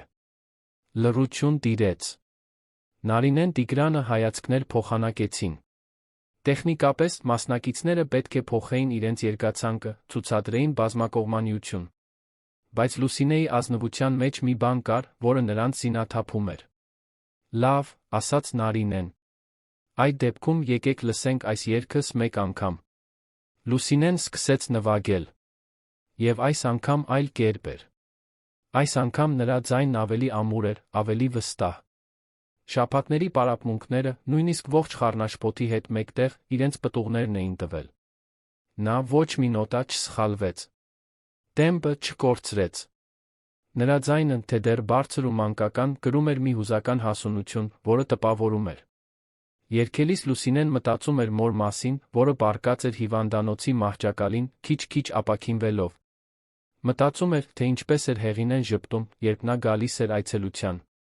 Մտածում էր այն խոստման մասին, որ տվել էր հաղթել այդ հաղորդումը։ Եվ այդ ամենը դրեց երգի մեջ։ Երբ ավարտեց, ծափահարություններ եղան։ Ոչ միայն ժյուրիի, այլ ստուդիայում գտնվող փոքր արտադրական թիմի կողմից։ Նարինեն վեր կացավ, բուռն ծափահարեց։ Լուսինե, սա հիասքանչ էր։ Դու շատ ես զարգացել լսումներից ի վեր։ Ձայնդ ավելի վստահ է, ավելի վերահսկվող։ Իսկ հուզմունքը դեռ այնտեղ է, անփոփոխ։ Իմ ձայնը, այո, անշուշտ։ Տիգրանը նույնպես վեր կացավ։ Համաձայն եմ։ Դու հազվագյուտ բան ունես, աղջիկ։ Հոգի ունես։ Իմ ձայնը նույնպես, այո։ Բոլորը նայեցին Արմենին։ Նա անշարժ էր, աչքերը հառած հատակին։ Մի քանի վայրկյան պահանջվեց, մինչ նա վերջապես բարձրացրեց դեմքը, նայեց Լուսինեին։ Աչքերը կարմրել էին, կարծես պայքարում էր արցունքների դեմ։ Այո, ասաց խռպոտ ձայնով։ Իմ ձայնը, այո։ Լուսինեն նորից անցավ։ Այժմ նա 5 եզրափակիչ մասնակիցների շարքում էր, որոնք պայքարելու էին մեծ եզրափակչում։ Նորությունը արագ տարածվեց։ Հաղորդումը սկսեց արձագանք գտնել սոցիալական ցանցերում, թերթերում, հեռուստատեսությամբ։ 7 տարեկան աղջկա պատմությունը, որը երգում էր հիվանդ մորը փրկելու համար, հուզեց հազարավոր մարդկանց սրտերը։ Լուսինեն դարձավ պայքարի, հույսի, զավակային սիրո մի տեսակ խորհրդանիշ։ Հաջորդ շաբաթները լարված էին։ Լուսինեն մասնակցեց հարցազրույցների, ֆոտոսեսիաների, փորձերի։ Ամեն ինչ հաղորդման պրոդյուսերների խիստ հսկողության տակ։ Բայց աղջիկը երբեք չկորցրեց իր կենտրոնացումը։ Ամեն գիշեր, քնելուց առաջ, գնում էր հիվանդանոց այցելելու Հեղինեին։ Եվ այնտեղ, մահճակալի կողքին նստած, նվագում էր կիթառը, մեղմ երգում մոր համար։ Հեղինեն, օրեցօր ուժեղանալով, հետում էր դստեր ուղուն հպարտությամբ արցունքներով աչքերում։ Տեսնում էր Լուսինեին հեռուստացույցով, լսում էր մարդկանց մեկնաբանությունները նրա մասին հիվանդանոցում, հաղորդագրություններ ստանում հարաններից, ծանոթներից, որոնք ասում էին, որ ուրախանում են նրա համար։ Դա անիրական էր։ Իր փոքրիկ Լուսինեն հայտնի էր դառնում ամբողջ երկրում։ Մի գիշեր, երբ Լուսինեն կիթառ էր նվագում, Հեղինեն նրան մեղմորեն ընդհատեց։ Լուսինե, ես քեզ մի բան պետք է պատմեմ։ Աղջիկը դադարեց նվագել, ուշադիր նայեց մորը։ Գիտես, որ ես երբեք շատ չեմ խոսել քո հոր մասին, չէ՞։ Լուսինեն գլխով արեց։ Դա մի թեմա էր, որը հազվադեպ էր բարձրացվում։ Հեղինեն միշտ ասում էր, որ Լուսինեի հայրը ներկա չէ, որ գնացել է նրա ծնվելուց առաջ, բայց երբեք մանրամասների մեջ չէր մտնում։ Նրա անունը Արմեն էր, շարունակեց Հեղինեն դողացող ձայնով։ Արմեն Վարդանյան։ Նա երաժշտական պրոդյուսեր էր։ Երբ ես քեզնով հղիացա, նա պատրաստ չէր հայր լինելու։ Նա երազանքներ, նպատակներ, կարիերա ուներ առջում։ Իսկ ես ընդամենը ծայրամասի դերձակուհի էի։ Կարծում եմ, նա մտածեց, որ ես դու բեռ կլինենք։ Լուսինեն սեղմում զգաց կրծքում։ Նա քեզ լքեց։ Հեղինեն գլխով արեց, աչքերը արցունքոտ։ Այո։ Նամակ թողեց գնաց։ Այլս երբեք չվերադարձավ։ Երկար ժամանակ ես ատում էի նրան։ Բայց հետո հասկացա, որ այդ ատելությունը պահելը միայն ինձ էր վնասում։ Ներեցի նրան, ոչ թե նրա, այլ իմ համար։ Եվ քո համար։ Ինչու ես հիմա ինձ դա պատմում։ Հեղինեն բռնեց դստեր ձեռքերը։ Որովհետև չեմ ուզում, որ դու մեծանաս սրտումդ վիրավորանքով։ Եթե մի օր հանդիպես քո հորը, եթե նա հայտնվի քո կյանքում, ուզում եմ, որ իմանաս, որ ներելը հնարավոր է։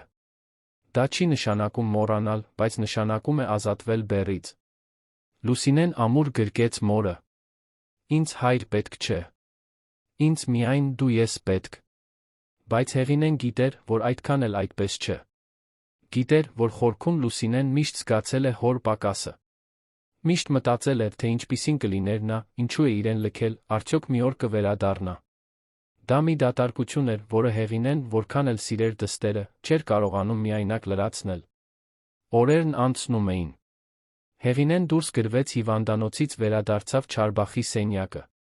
Դեռ պետք է ամեն օր դեղեր ընդուներ, պարբերաբար բժշկական հսկողության տակ լիներ, բայց նա կենդանի էր, ապաքինվում էր։ Դա մի հրաշք էր, որը նա դեռ լիովին չէր կարողանում հասկանալ։ Ով էր այն խորհրդավոր հիմնադրամը, որը փրկել էր իր կյանքը։ Ինչու էին հենց իրեն ընտրել։ Փորձեց հետաքննել, բայց բոլոր տեղեկությունները մշուշոտ էին։ Հիմնադրամը նախընտրում էր անանուն մնալ, մանրամասն հանրային գրանցումներ չկային, ոչ ոք չգիտեր, թե ովքեր են նվիրատուները։ Կարծես ինչ-որ մեկը ցանկանում էր օգնել, առանց իր ինքնությունը բացահայտելու։ Հեղինեն կասկածում էր։ Նրա բնազդն ասում էր, որ այդ պատմության մեջ ավելին կա։ Բայց ապացույցներ չուներ, համոզմունքներ չուներ։ Այնպես որ որոշեց պարզապես ընդունել այն նվերը, որ կյանքը տվել էր իրեն, առաջ շարժվել։ Մինչդեռ Արմենը շարունակում էր իր երկակի կյանքը։ Ցերեկը նա հզոր, վախ ներշնչող հարգված գործարար էր։ Գիշերը բացակահայր, որը թաքուն դիտում էր Լուսինեի տեսանյութերը հաղորդումից, որը լուր լալիս էր, որն իրեն պատժում էր սեփական մեղքի զգացումով։ Նա ուզում էր բացահայտվել։ Ուզում էր գնալ Հեղինեի Լուսինեի մոտ ասել ճշմարտությունը։ Բայց վախը նրան կատվածահար էր անում։ Վախ մերժվելուց։ Վախ նրանց էլ ավելի վիրավորելուց։ Վախ չներվելուց։ Այնպես որ որոշեց սպասել։ Սպասել մինչ հաղորդման եզրափակիչը։ Այնտեղ բոլորի առաջ նա քաջություն կհավաքեր անելու այն, ինչ պետք է աներ 7 տարի առաջ, ստանձնել իր պատասխանատվությունը։ Մեծ եզրափակիչը նշանակված էր 2 շաբաթից։ Լուսինեն ամեն օր պարապում էր։ Այս անգամ նա որոշել էր երգել ոչ միայն «Դու իմ արն ես», այլ վերջում ավելացնել մի փոքրիկ սեփական տուն, մի բան, որը կգար սրտից, մի բան, որը միայն իրենը կլիներ։ Հեղինեն օգնում էր նրան, բառեր առաջարկում, քաջալերում։ Մի երեկո, երբ նրանք պարապում էին սենյակում, Հեղինեն անսպասելի այցելու ունեցավ։ Դա բժիշկ Դավիթ Հակոբյանն էր, փաստաբանը, որը ներկայացել էր որպես հիմնադրամի ներկայացուցիչ։ Նա մի նորություն էր բերել։ Տիկին Հեղինե, եկել եմ տեղեկացնելու, որ հիմնադրամը կցանկանար ներկա լինել հաղորդման եզրափակչին։ Մենք կցանկանայինք մոտիկից հետել Լուսինեի ուղուն, քանի որ դուք օգտվել եք մեր աջակցությունից։ Դա միջոց կլինի տարածելու մեր կատարած աշխատանքը։ Հեղինեին տարօրինակ թվաց, բայց համաձայնեց։ Նա չգիտեր, որ իրականում այդ մարդն այնտեղ էր Արմենի հրամանով, որն ուզում էր համոզվել, որ ամեն ինչ կազմակերպվում է, որպեսզի Հեղինեն կարողանա լինել եզրափակչի հանդիսատեսի շարքերում։ Մենք կապահովենք տրանսպորտ, անհրաժեշտության դեպքում կեցություն, ամեն ինչ, որպեսզի տիկինը կարողանա այնտեղ լինել, աջակցելով իր դստերը։ Հեղինեն հուզված շնորհակալություն հայտնեց։ Նա գաղափար անգամ չուներ, որ մի քանի օրից իր կյանքը գլխիվայր շուռ կգա այնպես, ինչպես երբեք չէր կարող պատկերացնել։ Մեծ եզրափակչից առաջ վերջին օրերը լի էին անհանգստությամբ։ Լուսինեն հազիվ էր կարողանում քնել։ Հեղինեն, չնայած արդեն ապաքինված էր, մշտական նյարդայնություն էր զգում։ Երկուսն էլ գիտեին, որ դա կլինի վճռորոշ պահը։ Հաղորդումը հաղթելը նշանակում էր ոչ միայն գումար, այլ այն ամենի ամրապնդումը, ինչի համար նրանք պայքարել էին։ Եզրափակչի նախօրեին Հեղինեն նստեց Լուսինեի հետ մահճակալի եզրին, բռնեց նրա ձեռքերը։ Փոքրիկս, ինչ էլ որ պատահի վաղը, ուզում եմ, որ մի բան իմանաս։ Դու արդեն հաղթող ես։ Ոչ թե հաղորդման պատճառով, այլ նրա պատճառով, թե ով ես դու։ 7 տարեկան մի աղջիկ, որը դիմակայեց աշխարհին, իր մորը փրկելու համար։ Դա ավելի արժեքավոր է, քան ցանկացած մրցանակ։ Լուսինեն ամուր գրկեց մորը։ Ես կհաղթեմ, մայրիկ։ Ես կհաղթեմ մեզ համար։ Եվ այսպես մայր ու դուստր քնեցին գրկախառնված, պատրաստվելով այն օրվան, որը ընդմիշտ կփոխեր իրենց կյանքերը։ Մեծ եզրափակչի առավոտը բացվեց Երանի վրա պարզ կապույտ երկնքով։ Շաբաթ օր էր, Կարեն Դեմիրճյանի անվան մարզահամերգային համալիրն անճանաչելի էր։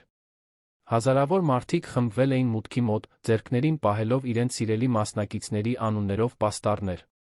Հեռուստատեսային տեսախցիկները զբաղեցրել էին բոլոր ռազմավարական տեղերը։ Լրագրողները հարցազրույցներ էին վերցնում անցորդներից։ Խշշոցն ականջ ծակող էր, էներգիան, էլեկտրական։ Եզրափակիչ մասնակիցների համար նախատեսված հանդերձարաններից մեկում Լուսինեն նստած էր լուսավորված հայելու դիմաց աթոռին, մի մասնագետ նրան դիմահարդարում էր։ Աղջիկը լայն բացված աչքերով նայում էր իր արտացոլանքին, գրեթե չճանաչելով իրեն։ Նրա մազերը նուրբ խոպոպներով էին սանրել, այտերին թեթ կարմրաներկ էին քսել շուրթերին, թափանցիկ փայլ։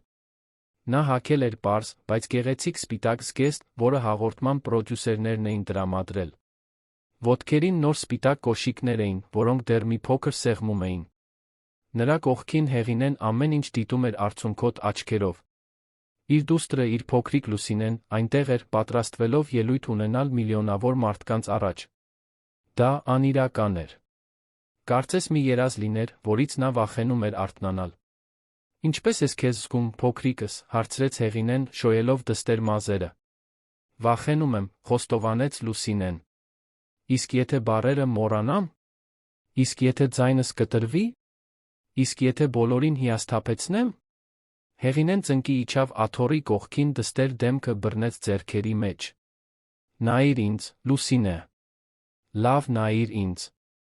Դու ոչ ոքի չես հիասթափեցնի։ Որովհետև դու կգնաս այնտեղ կերքես սրտով, ինչպես միշտ արել ես։ Եվ ինչպիսին էլ լինի արդյունքը, ես հանդիսատեսի շարքերում կլինեմ, ոտքի վրա ծափահարելով քեզ։ Դու իմ չեմպիոնն ես։ Միշտ եղել ես։ Լուսինեն ժպտաց գրկեց մորը։ Այդ գրկախառնության մեջ նա գտավ իրեն անհրաժեշտ ուժը։ Համալիրի մյուս կողմում, ժյուրիի համար նախատեսված կուլիսներում, Արմեն Վարդանյանը մենակ էր իր սենյակում։ Հագին ուներ անթերիս կոստյում, սպիտակ վերնաշապիկ, մուգ կապույտ փողկապ։ Մազերը կատարյալ սանրված էին, դեմքը սափրված, բայց աչքերը մատնում էին ներքին փոթորիկը, որ նա ապրում էր։ Նախորդ գիշեր չէր կարողացել քնել։ Ժամերով արթուն էր մնացել, մտովի փորձելով, թե ինչ կասի, ինչպես կասի, երբ կլինի ճիշտ պահը։ Նա որոշում էր կայացրել։ Անկախ եզրափակչի արդյունքից, նա կբացահայտեր ճշմարտությունը։ Հրապարակայնորեն կխոստովաներ, որ Լուսինեի հայրն է, ներողություն կխնդրեր Հեղինեից, կդիմակայեր հետանքներին։ Այլս չէր կարող ապրել այդ ստի մեջ։ Այլս չէր կարող վախկոտ լինել։ Նրա բջջայինը զանգեց։ Բժիշկ Դավիթն էր։ Արմեն, ամեն ինչ պատրաստ է։ Հեղինեն, Լուսինեն համալիրում են։ Հեղինեն նստած կլինի հանդիսատեսի առաջին շարքում, ինչպես խնդրել էիք։ Հիանալի։ Շնորհակալություն, Դավիթ։ Վստահ ես, թե ինչ ես անելու այսօր։ Դա կարող է հսկայական հետանքներ ունենալ։ Քո իմիջը, քո կարիերան։ Գիտեմ։ Բայց ինձ այլս չի հետաքրքրում։ Կարիերայից ավելի կարևոր բաներ կան։ Արմենն անջատեց, խորը շունչ քաշեց։ Մի քանի ժամից նրա ողջ կյանքը կփոխվեր։ Եվ նա պատրաստ էր։ Հաղորդումը սկսվեց երեկոյան ժամը 8-ին։ Դահլիճը լեփ-լեցուն էր։ Ավելի քան 5000 մարդ զբաղեցնում էր ամբիոնները։ Լույսերն անջատվեցին, մի լուսարձակ լուսավորեց բեմի կենտրոնը։ Հաղորդավարը, Արթուր Ասատրյանը, 40 անց մի խարիզմատիկ տղամարդ, մտավ, ժպտալով ձեռքով անելով հանդիսատեսին, որը պայթեց ծափահարություններով։ Բարի երեկո, Հայաստան։ Բարի գալուստ, Հայաստանի տաղանդները, ի մեծ եզրափակիչ։ Այսօր դուք կծանոթանաք 5 եզրափակիչ մասնակիցներին, որոնք գրավել են միլիոնավոր հայերի սրտերը։ Եվ նրանցից մեկը այստեղից կհեռանա 100 միլիոն դրամ մրցանակով։ Հանդիսատեսը հիացմունքով գոռաց։ Արթուրը շարունակեց ներկայացնել հաղորդումը, բացատրել կանոնները, շնորհակալություն հայտնել հովանավորներին։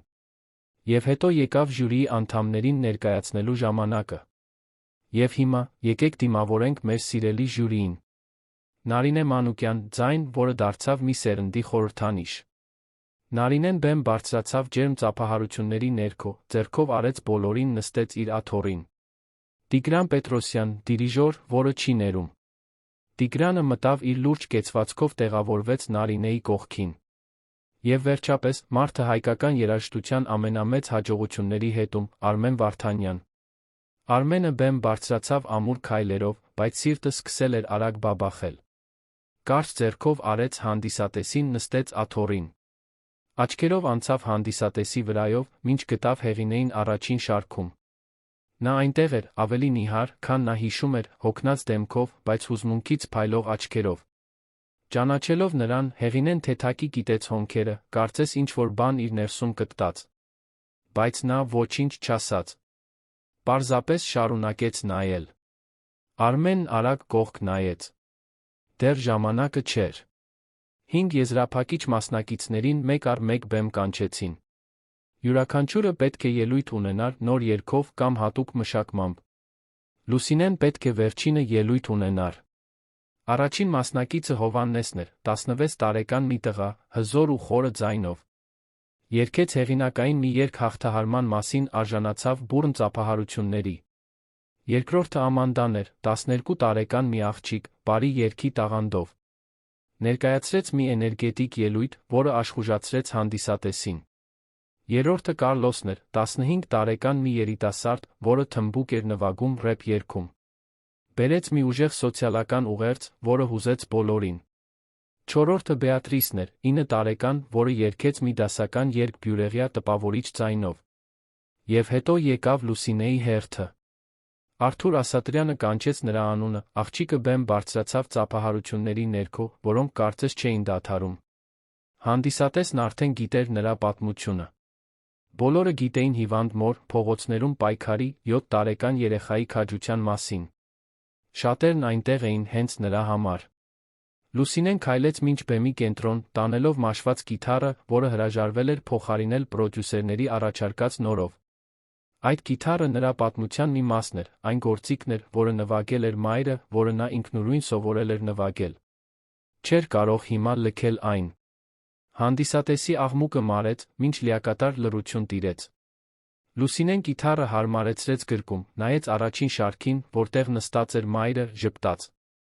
Հեղինեն, դեմքով արդեն հոսող արցունքներով, քաջալերող շարժում արեց։ Լուսինեն սկսեց նվագել։ Առաջին ակորդներն արձագանքեցին դահլիճում մի ճշգրտությամբ, որին նա երբեք չէր հասել։ Բոլոր փորձերը, ողջ նվիրումը, երաժշտության վերածված ողջ ցավը այնտեղ էին։ Եվ հետո նա սկսեց երգել. Դու իմ արն ես, իմ միակ արը։ Դու ինձ երջանիկ ես դարձնում, երբ երկինքը մռայլ է։ Դու երբեք չես իմանա, սիրելիս, թե որքան եմ քեզ սիրում։ Խնդրում եմ, մի տար իմ արին։ Նրա քաղցր ու մաքուր ձայնը լռեցրեց։ Դահլիճը։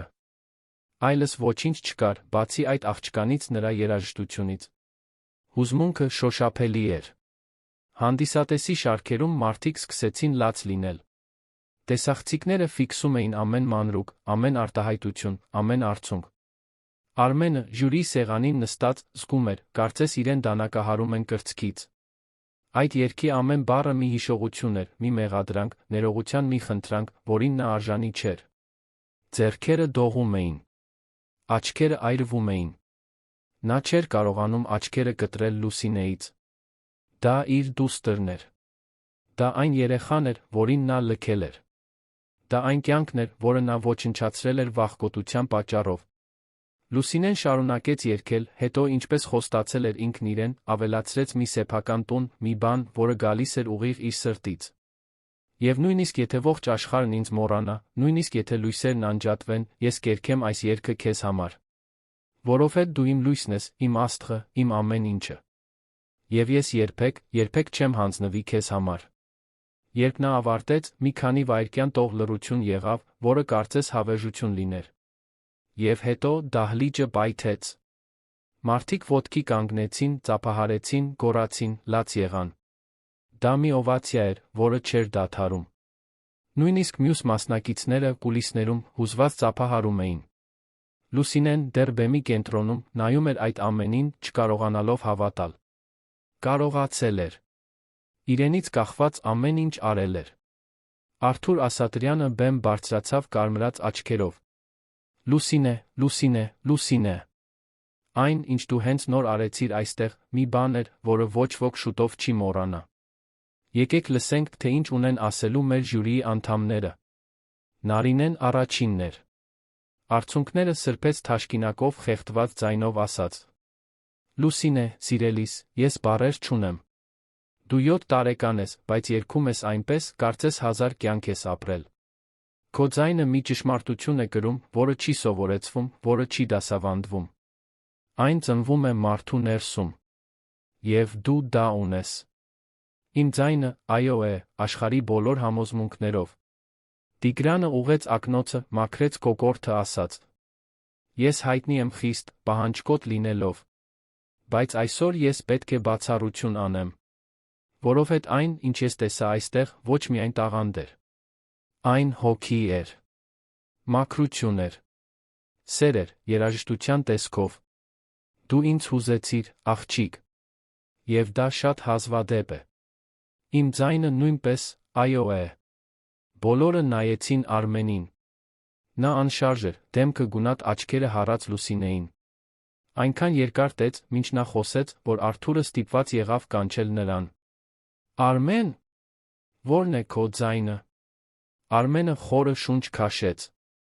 Ձեռքերը դեռ դողում էին։ Նա գիտեր, որ հիմա է, որ այլս չի կարող հետաձգել, որ եկել է ճշմարտության հետ առերեսվելու պահը։ Նա դանդաղ վեր կացավ աթոռից։ Հանդիսատեսը լռեց, շփոթված։ Արթուրը գիտեց հոնքերը։ Նարինեն Տիգրանը իրար նայեցին, չհասկանալով։ Արմենը քայլեց դեպի բեմի կենտրոն, կանգնելով Լուսինեի դեմ առ դեմ։ Աղջիկը վախեցած նայում էր նրան, չհասկանալով, թե ինչ է կատարվում։ Լուսինե, սկսեց Արմենը, ձայնը դողալով։ Նախքան իմ ձայնը տալը, ես քեզ մի բան պետք է պատմեմ։ Պետք է մի բան պատմեմ, որը պետք է վաղուց ասած լինեի։ Դահլիճում բացարձակ լռություն էր։ Անգամ մի շշուկ չկար։ Բոլորը հարված էին այդ տեսարանին։ Արմենը նայեց հանդիսատեսին, առաջին շարքում նստած հեղինեին։ Նա գունատ էր, ձեռքերով ծածկել էր բերանը, կարծես արդեն գիտեր, թե ինչ է սպասվում։ 7 տարի առաջ, շարունակեց Արմենը, ձայնն ավելի ամրանալով, ես գործեցի իմ կյանքի ամենամեծ սխալը։ Ես սիրեցի մի կնոջ, Հեղինե անունով։ Նա յուրահատուկ էր, իսկական, այն ամենն էր, ինչ ինձ պետք էր։ Եվ երբ նա ինձ ասաց, որ երեխայի է սպասում, ես փախա։ Լքեցի նրան հղի, որովհետև մտածեցի, որ իմ կարիերան ավելի կարևոր է։ Մտածեցի, որ պատրաստ չեմ հայր լինելու։ Մտածեցի, որ նրանք ավելի լավ կլինեն առանց ինձ։ Հեղինեն սկսեց անկառավարելի լաց լինել։ Հանդիսատեսի շարքերում որոշ մարդիկ սկսեցին շշնջալ, փորձելով հասկանալ, թե սա ուր է տանում։ Լուսինեն դեռ կանգնած էր, գիթառը դեռ գրկում, աչքերը լայն բացված, սիրտը արագացած։ Արմենը շրջվեց նրա կողմը, ծնկի իջավ հատակին, հասնելով աղջկա աչքերի մակարդակին։ Արցունքները հոսում էին նրա դեմքով, նա ոչ մի ջանք չէր գործադրում դրանք թաքցնելու։ Լուսինե, այդ կինը քո մայրն էր։ Եվ այդ երեխան դու էիր։ Ես քո հայրն եմ։ Եվ ես երբեք չպետք է լքեի ձեզ։ Ես վախկոտ էի։ Ես սարսափելի մարդ էի։ Եվ չեմ սպասում, որ դու ինձ ներես, որովհետև ես արժանի չեմ։ Բայց ես ուզում էի, որ դու իմանայիր։ Ուզում էի հրապարակայնորեն ստանձնել իմ պատասխանատվությունը։ Դահլիճը պայթեց գոռոցներով, շշուկներով, բացականչություններով։ Տեսախցիկները վազեցին ֆիքսելու Հեղինեի արձագանքը, որը շոկի մեջ էր։ Լուսինեն քարացել էր։ Ուղեղը փորձում էր մարսել այդ բառերը։ Այդ մարդն էր իր հայրը։ Հայրը, որը լքել էր իրեն։ Հայրը, որին նա երբեք չէր ճանաչել։ Դու իմ հայրիկն ես, հարցրեց դողացող ձայնով։ Արմենը հեկեկալով գլխով արեց։ Այո, փոքրիկս։ Ես եմ։ Եվ ես շատ եմ ցավում։ Շատ եմ ցավում, որ այնտեղ չեմ եղել, երբ դու ծնվել ես։ Ցավում եմ, որ չեմ տեսել քո առաջին քայլերը, առաջին բառերը։ Ցավում եմ, որ թողել եմ մորթ միայնակ տառապի։ Ցավում եմ ամեն ինչի համար։ Լուսինեն նայեց հանդիսատեսին, փնտրելով մորը։ Հեղինեն արդեն ոտքի էր կանգնել, դողում էր, լալիս։ Լուսինեն կիթառը գցեց հատակին, վազեց նրա ուղղությամբ։ Մայր ու դուստր գրկախառնվեցին դահլիճի մեջտեղում, հազարավոր մարդկանց հայացքների, միլիոնավոր հեռուստադիտողների ներքո։ Արմենը մնաց բեմում ծնկաչոք, դեմքը ձեռքերի մեջ, լալիս էր, ինչպես երբեք չէր լացել իր ողջ կյանքում։ Արթուր Ասատրյանը, լիովին շփոթված, թե ինչ անել, մոտեցավ Արմենին, ցածր ձայնով հարցրեց. Արմեն, վստահ ես, թե ինչ արեցիր հենց նոր։ Սա ուղիղ եթերով հեռարձակվում է ամբողջ երկրով։ Գիտեմ, պատասխանեց Արմենը, սրբելով դեմքը։ Եվ հենց դրա համար էլ պետք է այսպես լիներ։ Ես չափազանց երկար եմ թաքցրել ճշմարտությունը։ Հեղինեն, դեռ Լուսինեին գրկած, նայեց բեմում գտնվող Արմենին։ Նրանց հայացքները հանդիպեցին 7 տարվա մեջ առաջին անգամ։ Ցավ կար, վիրավորանք կար, բայց նա ավելին կար։ Կար այն սիրո հիշողությունը, որը մի ժամանակ կիսել էին։ Կար այն հասկացողությունը, որ չնայած ամեն ինչին, նա այնտեղ էր, ստանձնելով իր սխալները։ Նա մեղմորեն բաց թողեց Լուսինեին ասաց. Գնա։ Գնա խոսիր նրա հետ։ Բայց մայրիկ։ Գնա, աղջիկս։ Նա քո հայրն է։ Եվ բոլորն արժանի են երկրորդ հնարավորության։ Լուսինեն նայեց մորը, հետո Արմենին։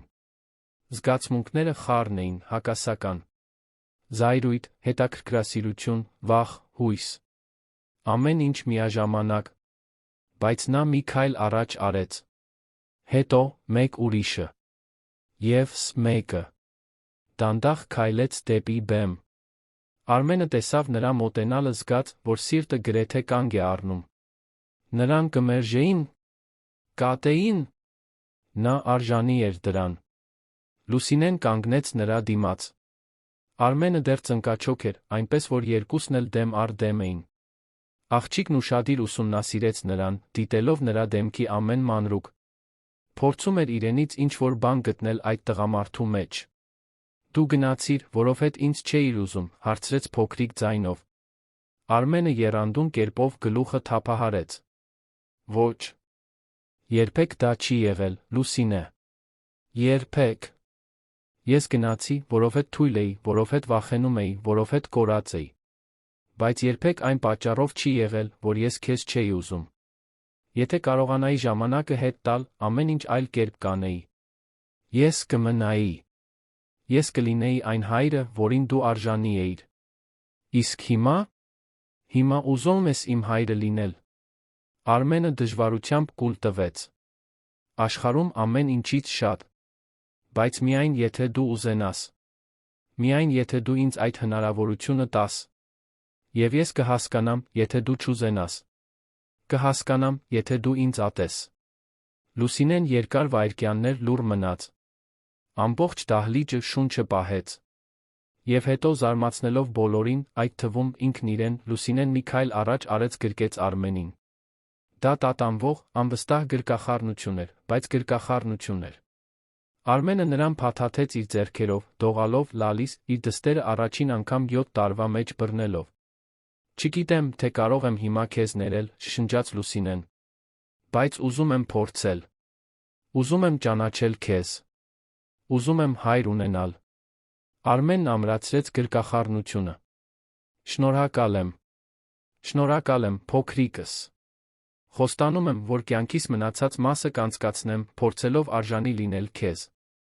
Դահլիճը պայթեց հուզված ծափահարություններով։ Մարդիկ բացահայտ լալիս էին։ Նույնիսկ մյուս մասնակիցները, որոնք մոռացվել էին կուլիսներում, հուզված էին։ Դա այլս պարզապես տաղանդների շոու չէր։ Դա իրական կյանք էր, անմշակ խորը։ Հեղինեն բեմ բարձրացավ, մոտեցավ երկուսին։ Արմենը տեսավ նրան, վեր կացավ, դեռ բռնելով Լուսինեին։ Հեղինեի աչքերը կարմիր էին, բայց նա պահում էր իրեն։ Հեղինե, ասաց Արմենը խեղդված ձայնով։ Ես բավարար բառեր չունեմ քեզ հետ արածիս համար ներողություն խնդրելու։ Ես քանդեցի քո կյանքը։ Լքեցի քեզ հղի, միայնակ, առանց աջակցության։ Եվ նույնիսկ այդ դեպքում դու մեծացրիր այս անհավանական աղջկան։ Դու հերոսուհի ես։ Իսկ ես ընդամենը մի վախկոտ եմ, որը փորձում է ուղղել իր սխալները։ Հեղինեն երկար վայրկյաններ նայեց նրան։ Դու ինձ շատ ես վիրավորել, Արմեն։ Դու ինձ թողեցիր, երբ ես ամենաշատն էի քո կարիքն ունեցել։ Գիշերներ եմ լացել, մտածելով, թե ինչ եմ սխալ արել։ Բայց հիմա հետ նայելով հասկանում եմ, որ գուցե այդպես ավելի լավ էր։ Որովհետև ես Լուսինեին միայնակ մեծացրի, նա դարձավ այս հրաշալի մարդը, որն այսօր այստեղ է։ Ուժեղ, քաջ, սիրող։ Գիտեմ։ Եվ ես երբեք չեմ կարողանա փոխհատուցել կորցրած տարիները։ Ոչ։ Չես կարողանա։ Բայց հեղինեն խորը շունչ քաշեց, ես հավատում եմ երկրորդ հնարավորություններին։ Ոչ թե քո, այլ նրա համար։ Լուսինեն արժանի է հայր ունենալու։ Եվ եթե դու իսկապես պատրաստ ես ստանձնել այդ պատասխանատվությունը, ես քեզ այդ հնարավորությունը կտամ։ Բայց մի սխալվիր։ Եթե դու նորից վիրավորես իմ դստերը, ներում չի լինի։ Արմենը գլխով արեց։ Հասկանում եմ։ Եվ խոստանում եմ, որ չեմ հիասթափեցնի։ Այլս երբեք։ Արթուր Ասատրյանը, դեռ փորձելով մարսել այն ամենը, ինչ կատարվում էր, մոտեցավ խմբին, ասաց. Դե ինչ ընկերներ, սա հաստատ հայկական հեռուստատեսության պատմության ամենահուզիչ եզրափակիչն էր։ Բայց հիմա մենք պետք է հայտարարենք հաղթողին։ Լռություն տիրեց։ Իրականում, այդ պահին մրցանակը գրեթե աննշան էր թվում այն ամենի համեմատ, ինչ հենց նոր տեղի էր ունեցել։ Ժյուրիի անդամները արագ հավաքվեցին խորհրդակցելու։ Երկար չտեց։ Երբ վերադարձան, Նարինեն վերցրեց խոսափողը ասաց. «Քվեարկությունը միաձայն էր։ Հայաստանի տաղանդները ի հաղթողն է»։ Լուսինե Սարգսյանը։ Դահլիճը նորից պայթեց։ Առաստաղից կոնֆետիներ թափվեցին։ Երաժշտություն հնչեց։ Լուսինեին շրջապատեցին գրկախառնություններով, գոռոցներով, շնորհավորանքներով։ Նա հաղթել էր։ Իսկապես հաղթել էր։ Բայց նրա համար այդ պահին իսկական մրցանակը գումարը չէր։ Դա իր մորը կենդանի ապաքինված ունենալն էր։ Դա իր հորը գտնելն էր։ Դա ընտանիքը վերականգնելն էր։ Հաջորդ ամիսներին շատ բան փոխվեց։ Արմենը Հեղինեի աջակցությամբ սկսեց Լուսինեի կյանքի մի մասը դառնալ։ Սկզբում տարօրինակ էր, բարդ, լի անհարմար պահերով։ Բայց քիչ-քիչ նրանք հարաբերություններ կառուցեցին։ Արմենը նրան դպրոցից վերցնում էր, պաղպաղակի էր տանում, օգնում էր դասերի հետ։ Նա սովորում էր հայր լինել, իսկ Լուսինեն սովորում էր հայր ունենալ։ Հեղինեն Արմենը միանգամից զույգ չդարձան։ Խորը վերքեր կային, որոնք պետք է բուժվեին։ Բայց որոշեցին իրար հնարավորություն տալ։ Սկսեցին հանդիպել խոսելու, ընթրելու, պարզապես միասին ժամանակ անցկացնելու համար։ Վստահությունը վերականգնվում էր աղյուս առ աղյուս։ 100 միլիոն դրամ մրցանակով Լուսինեն Հեղինեն ստեղծեցին «Արիշողը» հիմնադրամը, որն անվճար երաժշտության դասեր էր առաջարկում խոցելի վիճակում գտնվող երեխաներին։ Հիմնադրամն արագ աճեց, սկսեց սպասարկել հարյուրավոր երեխաների երանում այլ քաղաքներում։ Հեղինեն, լիովին ապաքինված, ղեկավարում էր նախագիծը։ Արմենը նպաստում էր իր փորձով երաժշտական արդյունաբերության մեջ, բերելով որակյալ ուսուցիչներ, հնարավորություններ աշակերտների համար։ Լուսինեն, այժմ փոքրիկ հայտնիություն, շարունակեց երգել։ Բայց այլս ոչ անհրաժեշտությունից դրդված։ Երգում էր երաժշտության հանդեպ սիրուց, կրքից։ Թողարկեց մի մանկական ալբոմ, որը հաջողություն ունեցավ ամբողջ երկրում, իսկ «Դու իմ արն ես»-ը երգը դարձավ հույսի հաղթահարման օրհներ։ Ընտանիքը տեղափոխվեց հարմարավետ տուն Երանի հանգիստ թաղամասերից մեկում։ Դա առանձնատուն չէր, բայց հյուրընկալ էր, ուներ այգի, որտեղ Լուսինեն կարող էր խաղալ, բավարար տարածք բոլորի համար։ Հեղինեն, Արմենը, Լուսինեն այնտեղ էին ապրում, քիչ-քիչ վերականգնելով այն, ինչը մի ժամանակ կոտրվել էր։ Վեճեր լինում էին, անհամաձայնություններ լինում էին, դժվար պահեր լինում էին։ Բայց նա սեր կար։ Ներում կար։ Հասկացողություն կար, որ ընտանիքները կատարյալ չեն, բայց արժեքավոր են։ Մի շաբաթ երեկո, հաղորդման եզրափակչից գրեթե 1 տարի անց, երեքը հավաքվել էին հյուրասենյակում, դաշնամուրի շուրջ, որը Արմենը գնել էր Լուսինեի համար։ Աղջիկը, այժմ 8 տարեկան, աճող վարպետությամբ նվագում էր ստեղները։ Հեղինեն Արմենը, նրա կողքին նստած, միասին երգում էին։ Դու իմ արն ես, իմ միակ արը։ Դու ինձ երջանիկ ես դարձնում, երբ երկինքը մռայլ է։ Դու երբեք չես իմանա, սիրելիս, թե որքան եմ քեզ սիրում։ Խնդրում եմ, մի տար իմ արին։ Երբ ավարտեցին, երեքով գրկախառնվեցին։ Լուսինեն նայեց ծնողներին ժպտաց։ Ես ձեզ սիրում եմ։ Մենք էլ քեզ ենք սիրում, միաձայն պատասխանեցին Հեղինեն Արմենը։ Այդ երգը, որը մի ժամանակ օգնության հուսահատ կանչ էր, վերածվել էր երախտագիտության օրհներգի։ Հիշեցում այն մասին, որ սերը կարող է ընդհատվել, բայց երբեք չի կարող ոչնչացվել։ Որ երաժշտությունն ունի խորը վերքերը բուժելու ուժ։ Որ ներումը, նույնիսկ դժվար, ազատագրող է։ Եվ որ երբեմն կյանքի ամենամեծ մրցանակը ոչ թե գումարն է, ոչ թե համբավը, ոչ թե հաջողությունը։ Այն նորից սկսելու հնարավորությունն է։ Այն հնարավորությունն է նայելու նրանց, ում սիրում ենք, ասելու. Ես սխալվել եմ, բայց հիմա այստեղ եմ։ Եվ այլս երբեք չեմ գնա։ Լուսինեի, Հեղինեի Արմենի պատմությունն ապացույց է, որ երբեք ուշ չէ ճիշտն անելու համար։ Որ նույնիսկ ամենամութ պահերին միշտ լույս կա։ Արի մի շող